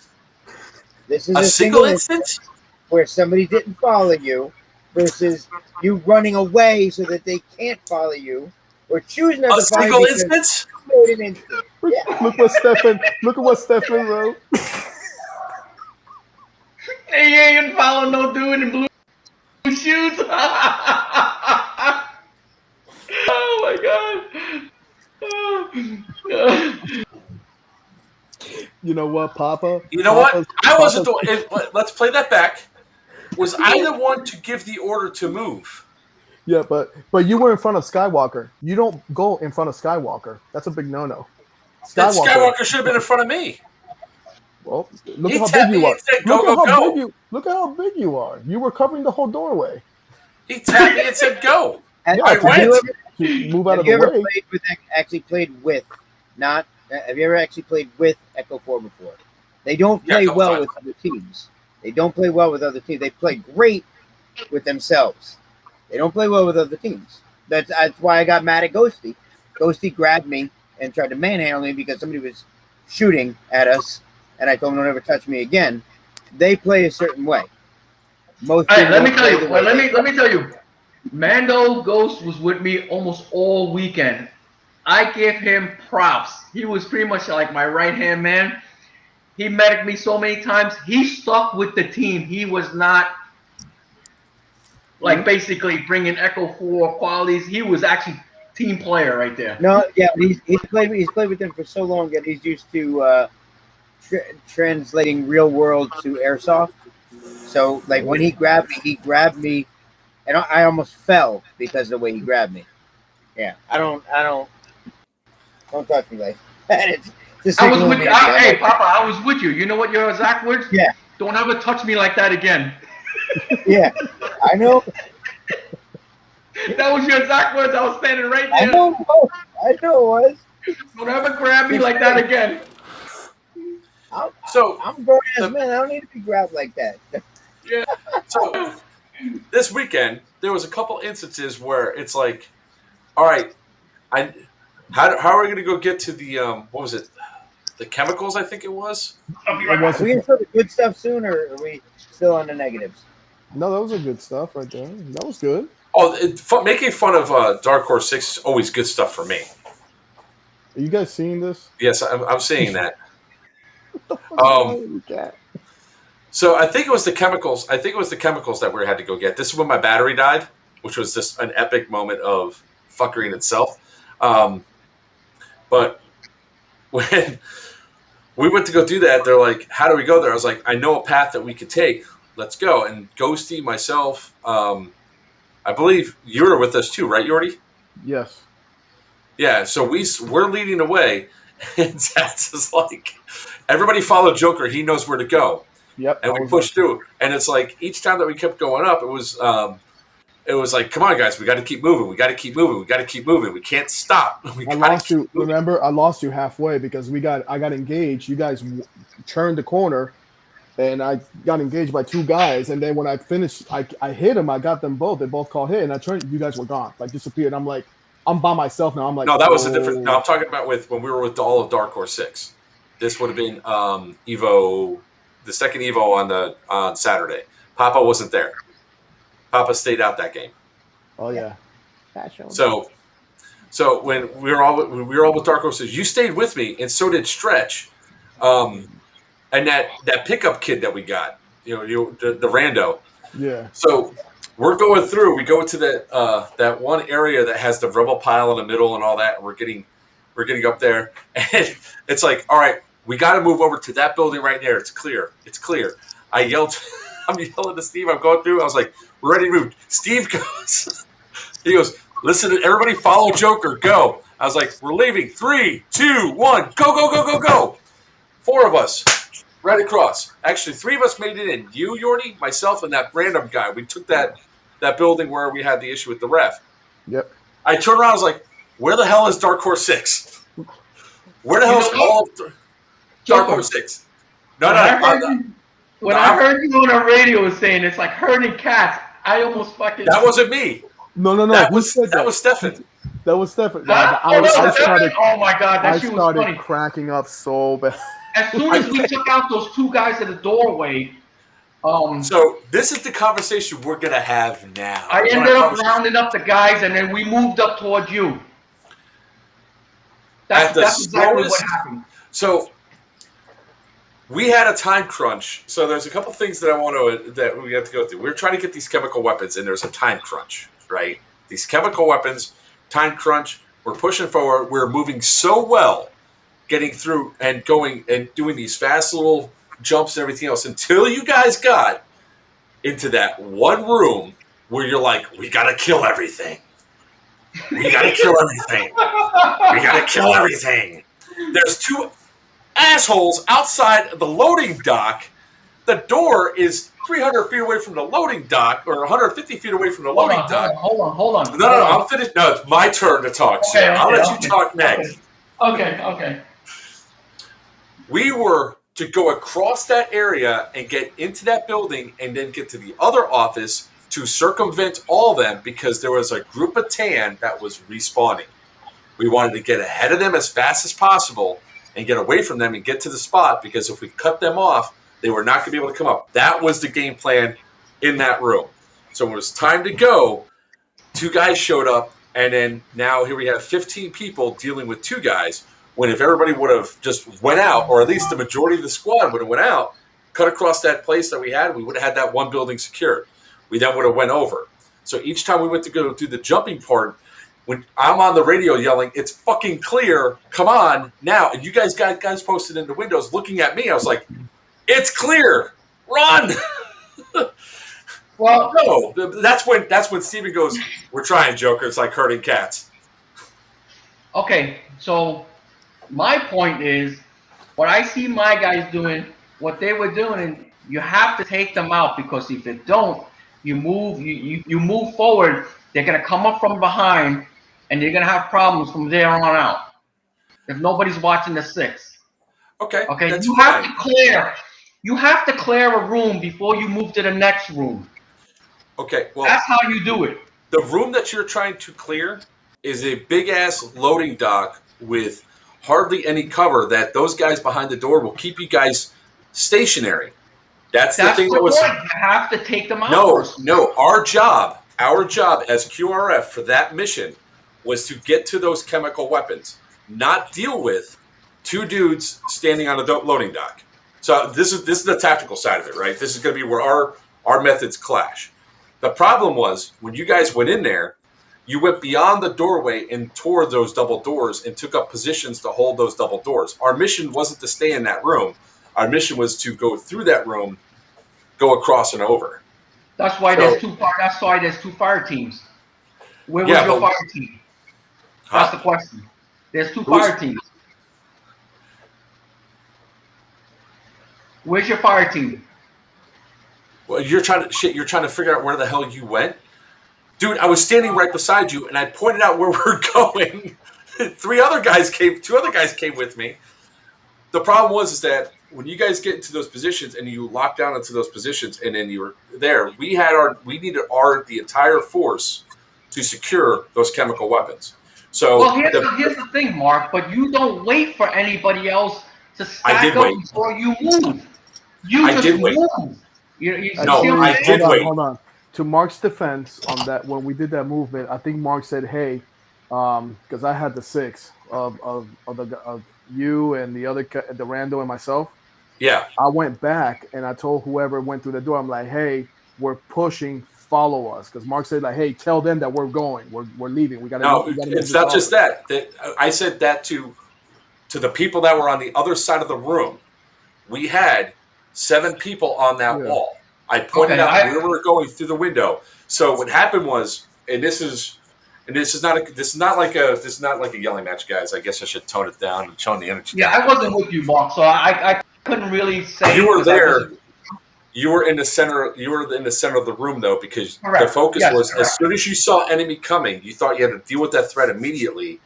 But the problem was that room is very open, and it's not a really good defensible position, especially for the large squad when we're supposed to be moving and taking an objective. If our goal was to stop them, like the other time when we went in there, and our goal was to harass as much as possible, dude, I didn't go anywhere. We were there to shoot and we were there to kill people. I was fine with that. The fact is, though, the jam was we had to get to that place. So now we talk about protecting the rear. If everybody would have crossed over and went to the building, we would have had plenty of security on the doors that were there. That's a stronger defensible position. That way we could have swept around to the next offices, secured those positions. So when when I finally got everybody to come across the way, when I was waving over and everybody got inside the building, I said, okay, our next step, and I relayed this to the entire thing.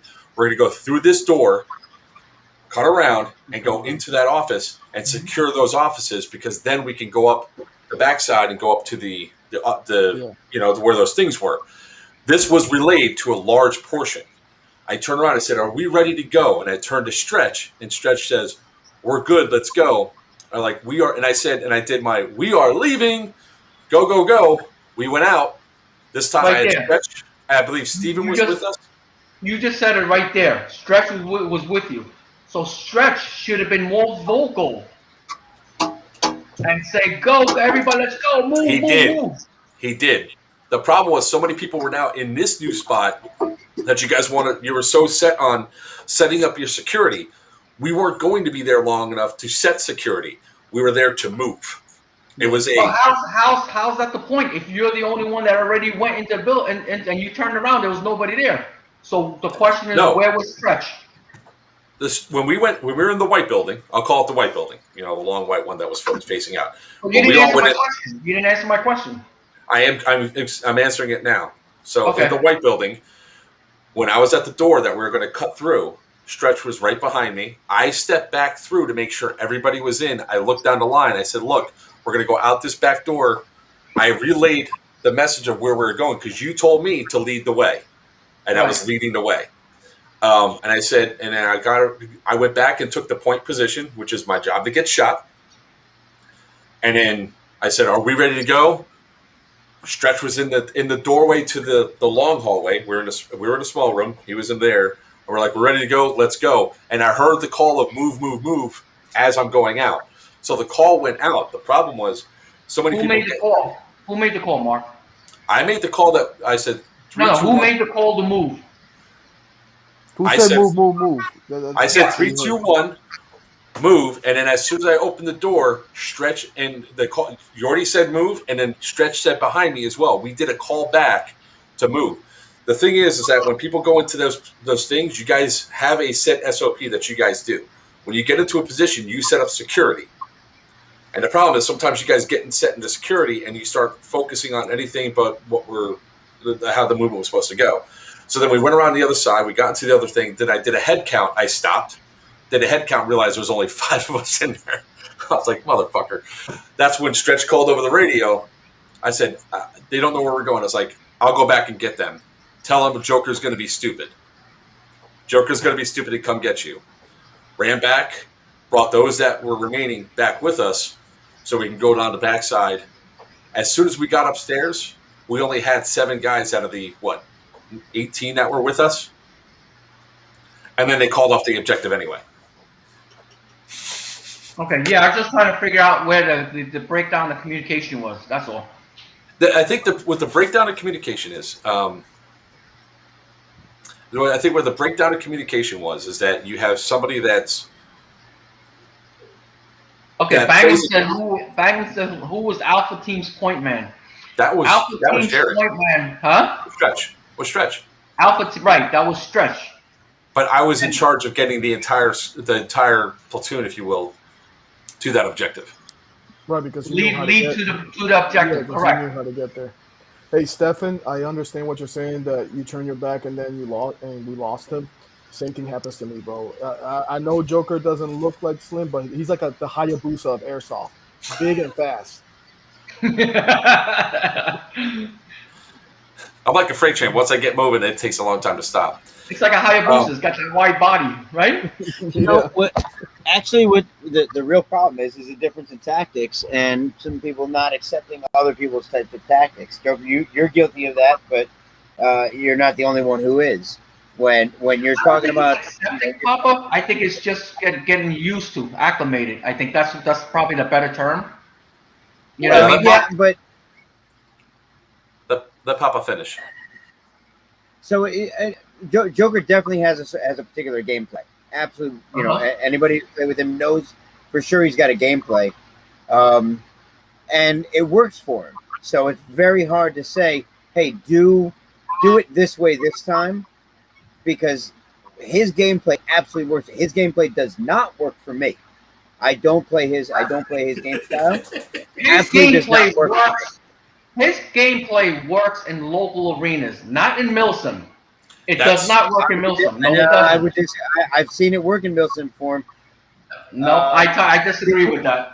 I totally disagree. The only problem with his gameplay in Milsim is if you're really trying to play like the true immersion Milsim style, then going out and getting shot, just or going out and seeing how far you can make it before you get shot, kind of thing.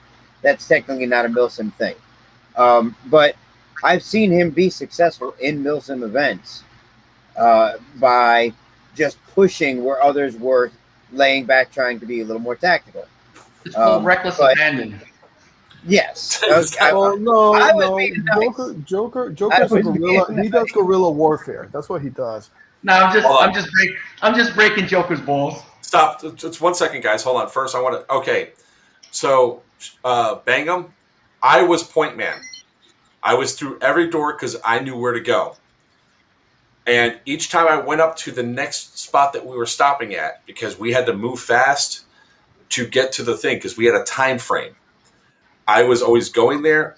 I asked Yordi, because as soon as we went into the white building, I said, take up these 2 positions, make sure nobody comes up behind us. And I went right back to the door to make sure that everybody else was coming, and nobody did. I did that every single time that we went to the new location. I was taking us from cover to cover.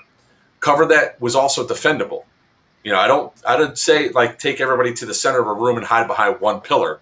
I'm talking about places where this entire mass of people can move stealthily, in a sense, to where the most of the tan forces couldn't see where we were going. That was my ultimate goal. And if we would have communicated a little bit better, it would have worked, and it would have worked really well. Because when we got up there, if we would have had the entire force up there, we would have been able to clear out everybody that was up there. You know, Stretch did get caught at the last portion of coming in to that room, but that's, you know, unfortunate, but that's some of the stuff that we had to go through there. So I get it. I was the point man. I was trying to make sure everybody moves, but you can only do so much. And our mission was speed. Our mission wasn't hold the line. It wasn't even a matter of hold the line. I don't know the proper way to explain it in military terms. Our mission wasn't to go up and take and capture and hold territory. It was to protect ourselves as a unit as we're advancing our unit across, but we couldn't do it in slow chunks. We couldn't do the little hops. We had to do massive leaps. If that I makes look sense. at it this way, Mark, right?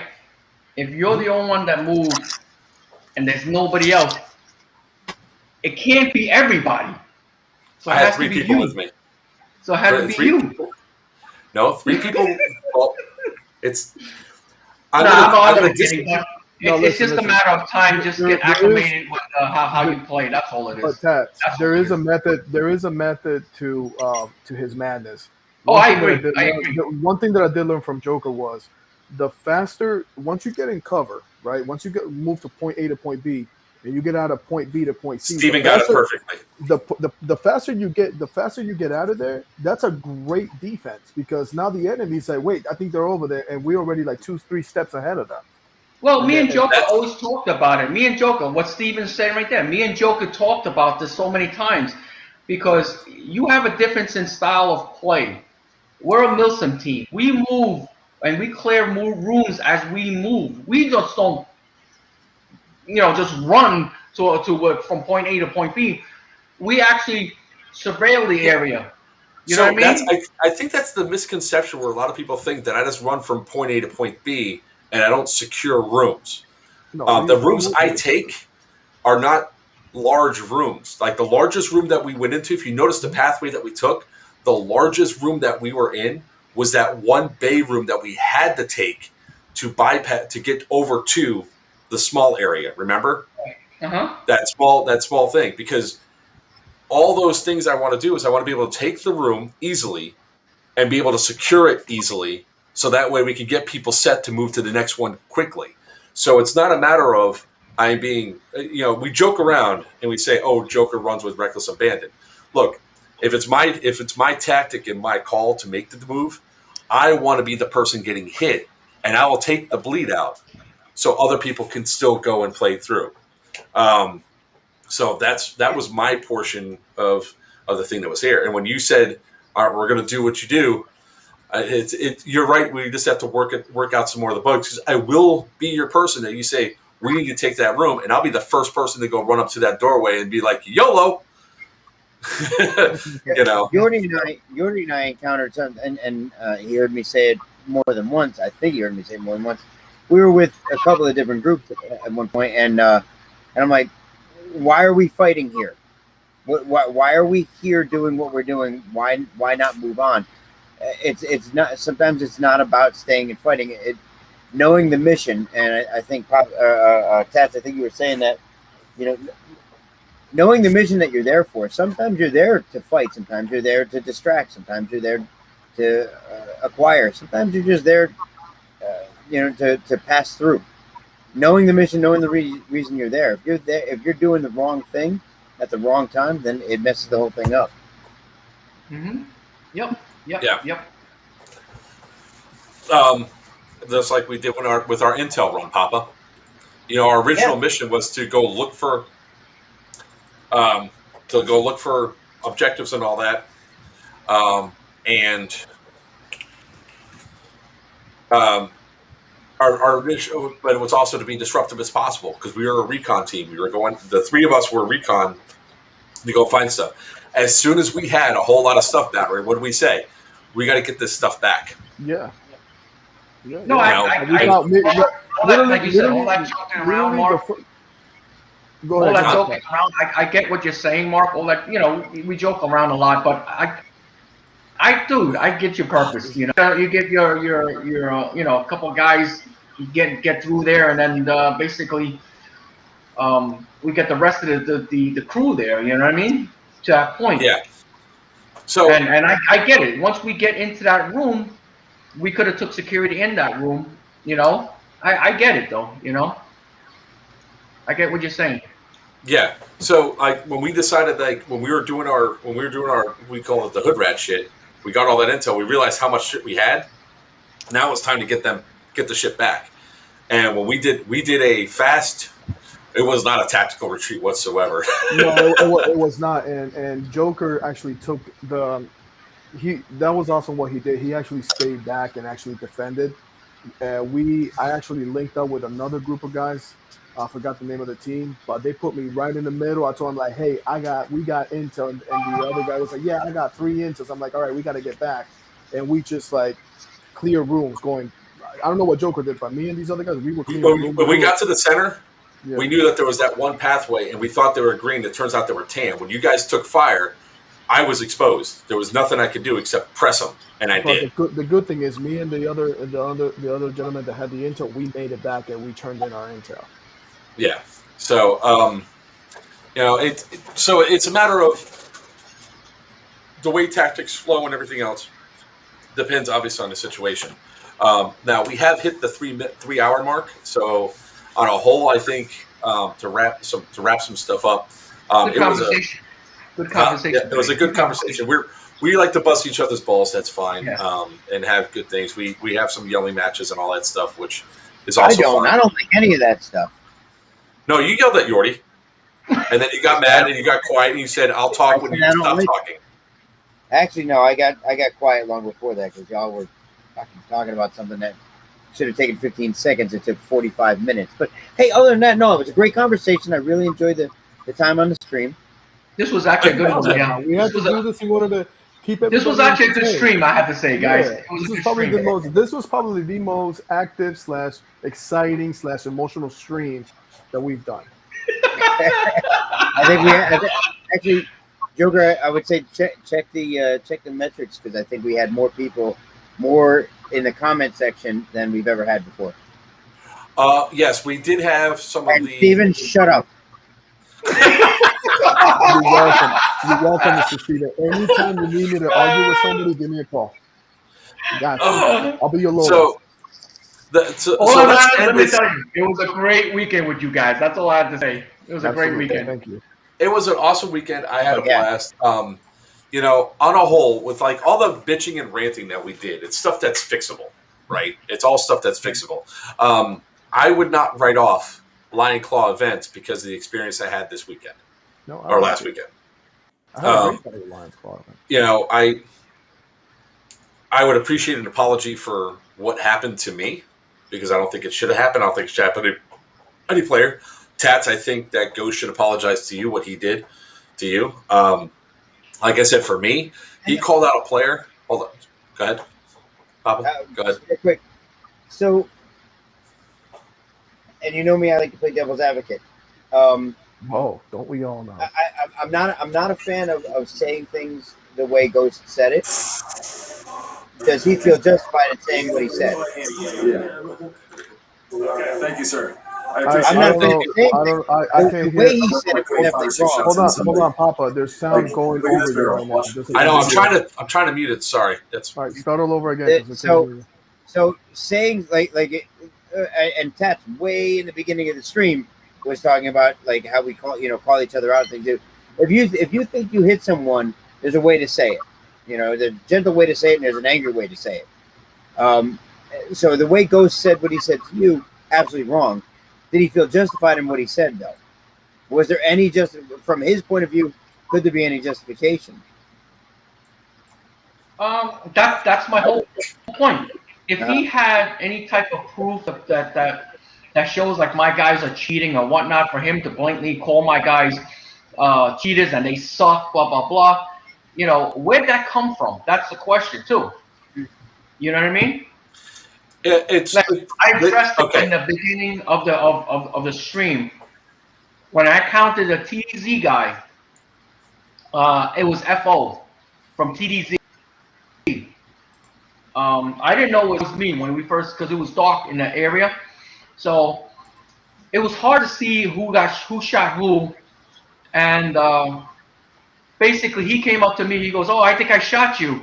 As soon as they said that, I said, "No problem. I respect that call." I put my deadlight on. That's the first thing I did, and that's all I said. He goes, "No. If I miss you, you're still in the game." And he went to go actually physically went to shut my light. I said, No. I said, This is how I play. If in doubt, you call yourself out. And I left it on, and we both stood there. We just had a conversation, and basically there was nobody calling each other a cheater, this and that. You know what I mean? And so, to your point, Papa, it's how you address things. You know what I mean? I agree. I agree.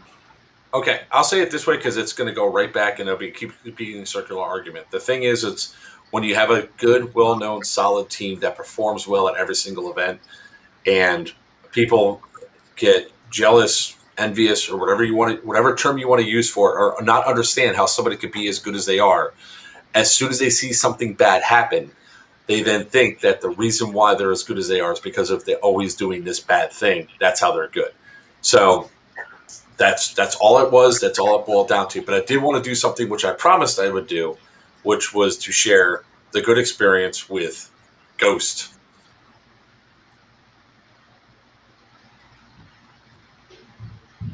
Okay. Thank you, sir. I appreciate it. Nothing like putting 5 or 6 shots into somebody. Like, look at this barrel. Watch. Okay. It just skipped. That's the wrong one. That's why. I thought it was. Well, he was standing there. He went out. Well, you saw the end of it. I need some of that coffee right now. But the bottom line, there's always a way to address somebody. You know what I mean? Because as soon as hey, that was good, Papa. Thank you for the coffee, though. You're very welcome. The best coffee in Florida. Like I said, there's a way to address people. And you don't want to cause an altercation by just labeling people cheaters. I had the grenade cooked. Good. Oh, I'm good, man. I just wanted to say because I saw like multiple shots and I was like, come on, man, I don't want to be that dick. Well, I am. Yeah. Well, I am.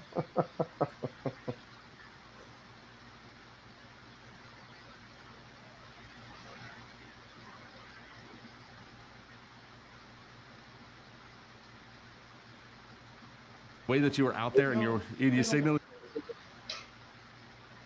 I'm only on this. I'm sitting there talking with the mute on again. God damn it. Pretty much what he did was he believed me as a player that I shot the dude in the back. He then went and got that guy, which was one of Venezuelans, pulled him and said, "You're dead. Bleed out and go back to respawn." Then he came back and said, "I don't want to be that big of a dick. I didn't expect you to do that." He goes, "Well, I am that big of a dick." So, it's the way I'll equate it to is he's an admin, sort of like some of the other admins I know that takes no bullshit. If you see something wrong. But that's all said and done. So let's end this. Let's start talking about the positives. Let's not talk about the negatives on that.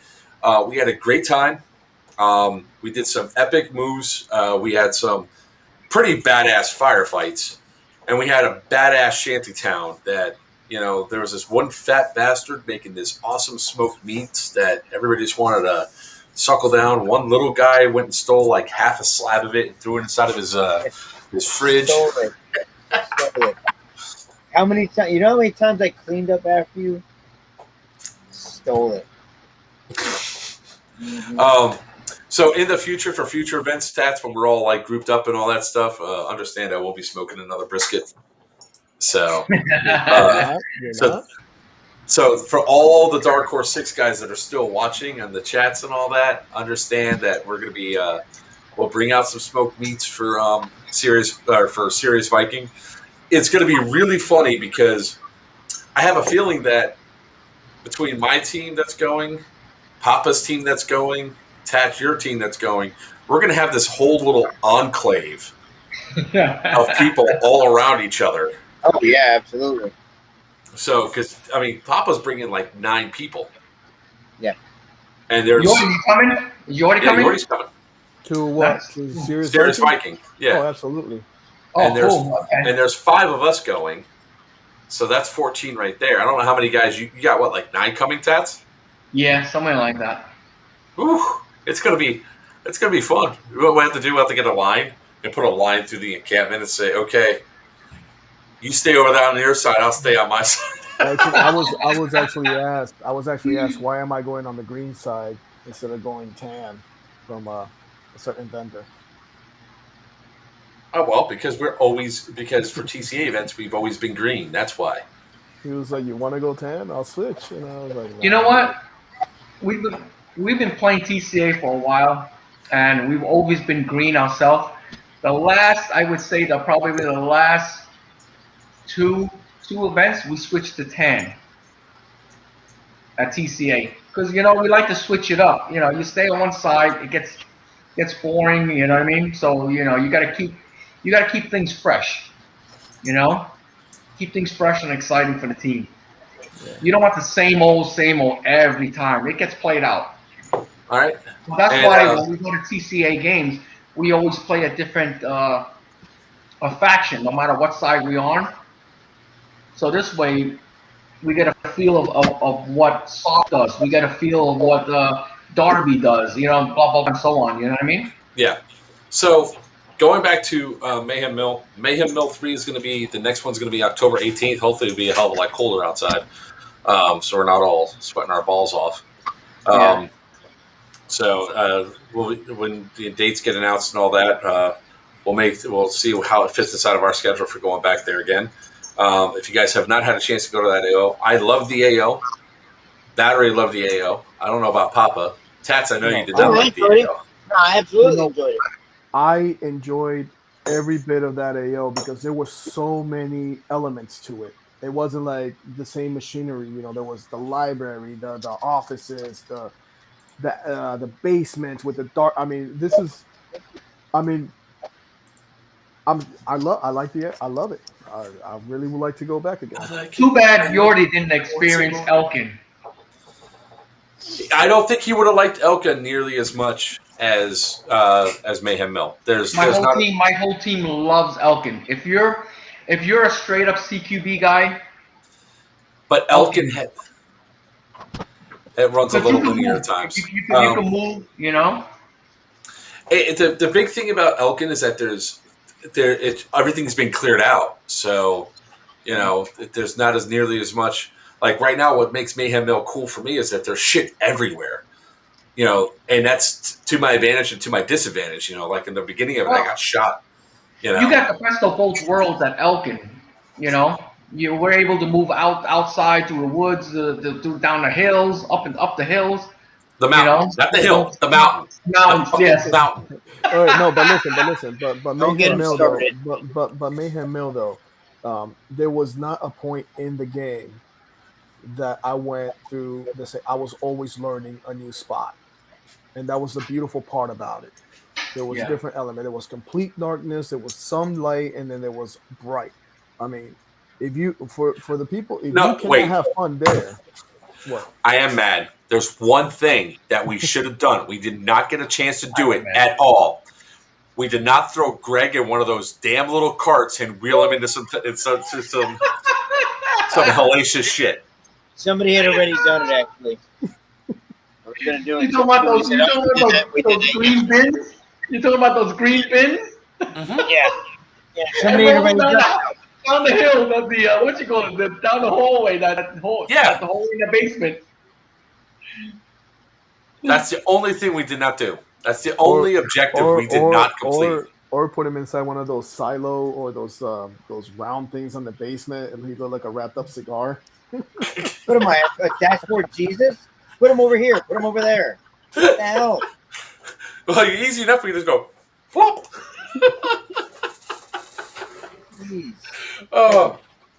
That is All right, terrible. guys. I hope you guys enjoyed the stream tonight. It's probably been our most animated one to date. I know we started later. It's late at night. I appreciate everybody coming on. We pushed it a little bit so we could have Tats on because we definitely wanted to have his thoughts on there and all that. The next stream that we have, we won't be talking about this one again, but maybe the one after people want to come out and rehash some stuff. You shut the hell up, Damien. You're sick lowland, he says the hell. So, again, our next event that we're going with the Battle Bus and the Battle Bug is going to be at Evil Expo up in King of Prussia, Pennsylvania. So if you're in the area, come check it out. Jeff Mock Events actually has quite a bit of entertainment going on. We're gonna have Screech Dragon games there as well, so we'll be selling games. We'll have some loaded dice out there, some of our glassware where you drink your die roll. In addition to that, you can come out, see the Battle Bus full stand. Unfortunately, we're not going to be able to shoot off the propane cannon because, the hotel didn't like that option.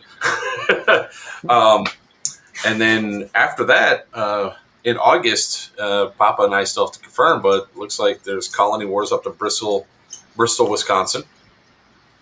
So, Oh, shit, I forgot about that. Yeah, see, this is why I remind you about stuff. Yeah. After that, we have Serious Viking, which is going to be in September 18th. Then Fold Gap is going to be, well, actually, it looks like there's 3 things in a row. What date was that? Like October 2nd for the Rage Custom event, Papa? That's October 2nd, yeah. What's the name of it? Do you remember? Black Dragon. There'll be Black Dragon event that's going to be in Wasteland Ops in October 2nd. Then the weekend of October 10th, we have Fold Gap Airsoft. Then weekend 18th, if we make the decision to go, would be Firestorm or Mayhem Mill 3, which is taking place, replacing Firestorm 3. And then we have some stuff that's not quite set in stone yet for November, but it looks like it's going to be going there. So until next time, I'm Joker from Players Hang on, wait. I want to say it was actually wonderful meeting Tats in person and the whole crew. My new best friend Augie. I think I truly, this was more so than just the airsoft factor and getting to play really cool AO, all that. It's not that funny. Don't laugh at that. It's really not that funny. Go ahead, keep going. It would be funny if it was original. It would be funny if it was original. It's original to the screen. I've dressed up as Elf on the Shelf. Okay, there's pictures. I really want to say thank you to everybody. It was great meeting all you guys in person. And I had a phenomenal time both on and off the field. So thank you all very much. Yep, I have to say the same thing about Tats and Bowser and his whole crew. Amazing people, amazing. I loved it, every second of it. Thank you. We'll be definitely doing it again. I think what you all have to do is make the effort to show up there Thursday night, so that way we could all have like the Thursday pre-party before shit kicks off. I've been telling Mark to have you guys come down just to hang out with us, and I couldn't ask for anything more. All the laughs that we had, that's what it's all about. And you guys, man, it's like we know you guys for years. It's just basically we all gelled, Tats and I are going to build a trailer together. It's going to actually be rocket powered, go invisible, and oh my God! Please tell me we won't overload the generator. That's the only thing I care about at this point. No, it'll be solar and wind powered. It won't even use a generator. We're talking on the chat, and we said, "Oh, we miss everybody already." That's what makes this, airsoft the game it is. It's just the camaraderie, you know, with everybody and the new friends that we meet. And from here on, you know, it's gonna be friendship for a lifetime. You know what I mean? Hell yeah, man! It's like I really cannot wait until September. I can't wait because you know my only objective for September is to knife kill every single member of Dark Horse 6. The only one I think will be a true challenge to kill is going to be Bangham. Because while the rest of you all are doing your chit chat, and that's the only dude really like his eyes are everywhere but. Let me tell you, I told Bangham this too. Bangham is my #1 guy when it comes to security. Bangham is always on top of his game. If I'm taking security, he calls me off the security role, and I can concentrate on something else. He's on point. Very, very true. And the reason why I say very true is because I remember seeing Bangham. We're getting engaged from the rear. All of a sudden, I see him just drop in a prone position in this nasty floor, and didn't even care. He just started laying down BBs on the prone position. I'm looking at him, I'm like, I'm a Marine, and I won't even do that in this fucking shit. I tell you, I miss you guys already. You know? But it's gonna be good times. We're gonna have great talks, and you know, we'll have some fun. And all right, can I say it now, Papa? Or are you gonna interrupt me again? Stop me. I think he's frozen. Well, that's Joker from Players Wanted. Augie, I'll be bringing a brisket again, brother, for sure, because that's my #1 meat I like to make. I'll probably bring some ribs too. This time I'm not going to bring 4 because you guys. So you're going to have your meat in everybody's mouth again? Huh? You're going to have your meat in everybody's mouth again? I say we each cook one meal. We'll be there long enough. Each one of us can cook a meal. I don't disagree with that. I'll take the Saturday night brisket because that'll take the longest one, and I'll make sure it's actually cured longer than doing it on, the day of with the seasoning and all that. So, Jordy, are you going to come back for? Oh, there he is. Wow, that lagged. All right, so are you ready to say goodnight? I know it's each time I go to do this, you guys stop me with something else. So, before you all start talking some more, I am Joker for Players Wanted. That's Battery from Assault and Battery Airsoft. That is Tats from Dark Horse 6. And the man, the myth, the legend of the shortest statue but largest heart, Greg Paparisi from Dead End Outfitters. All of us want to say thank you for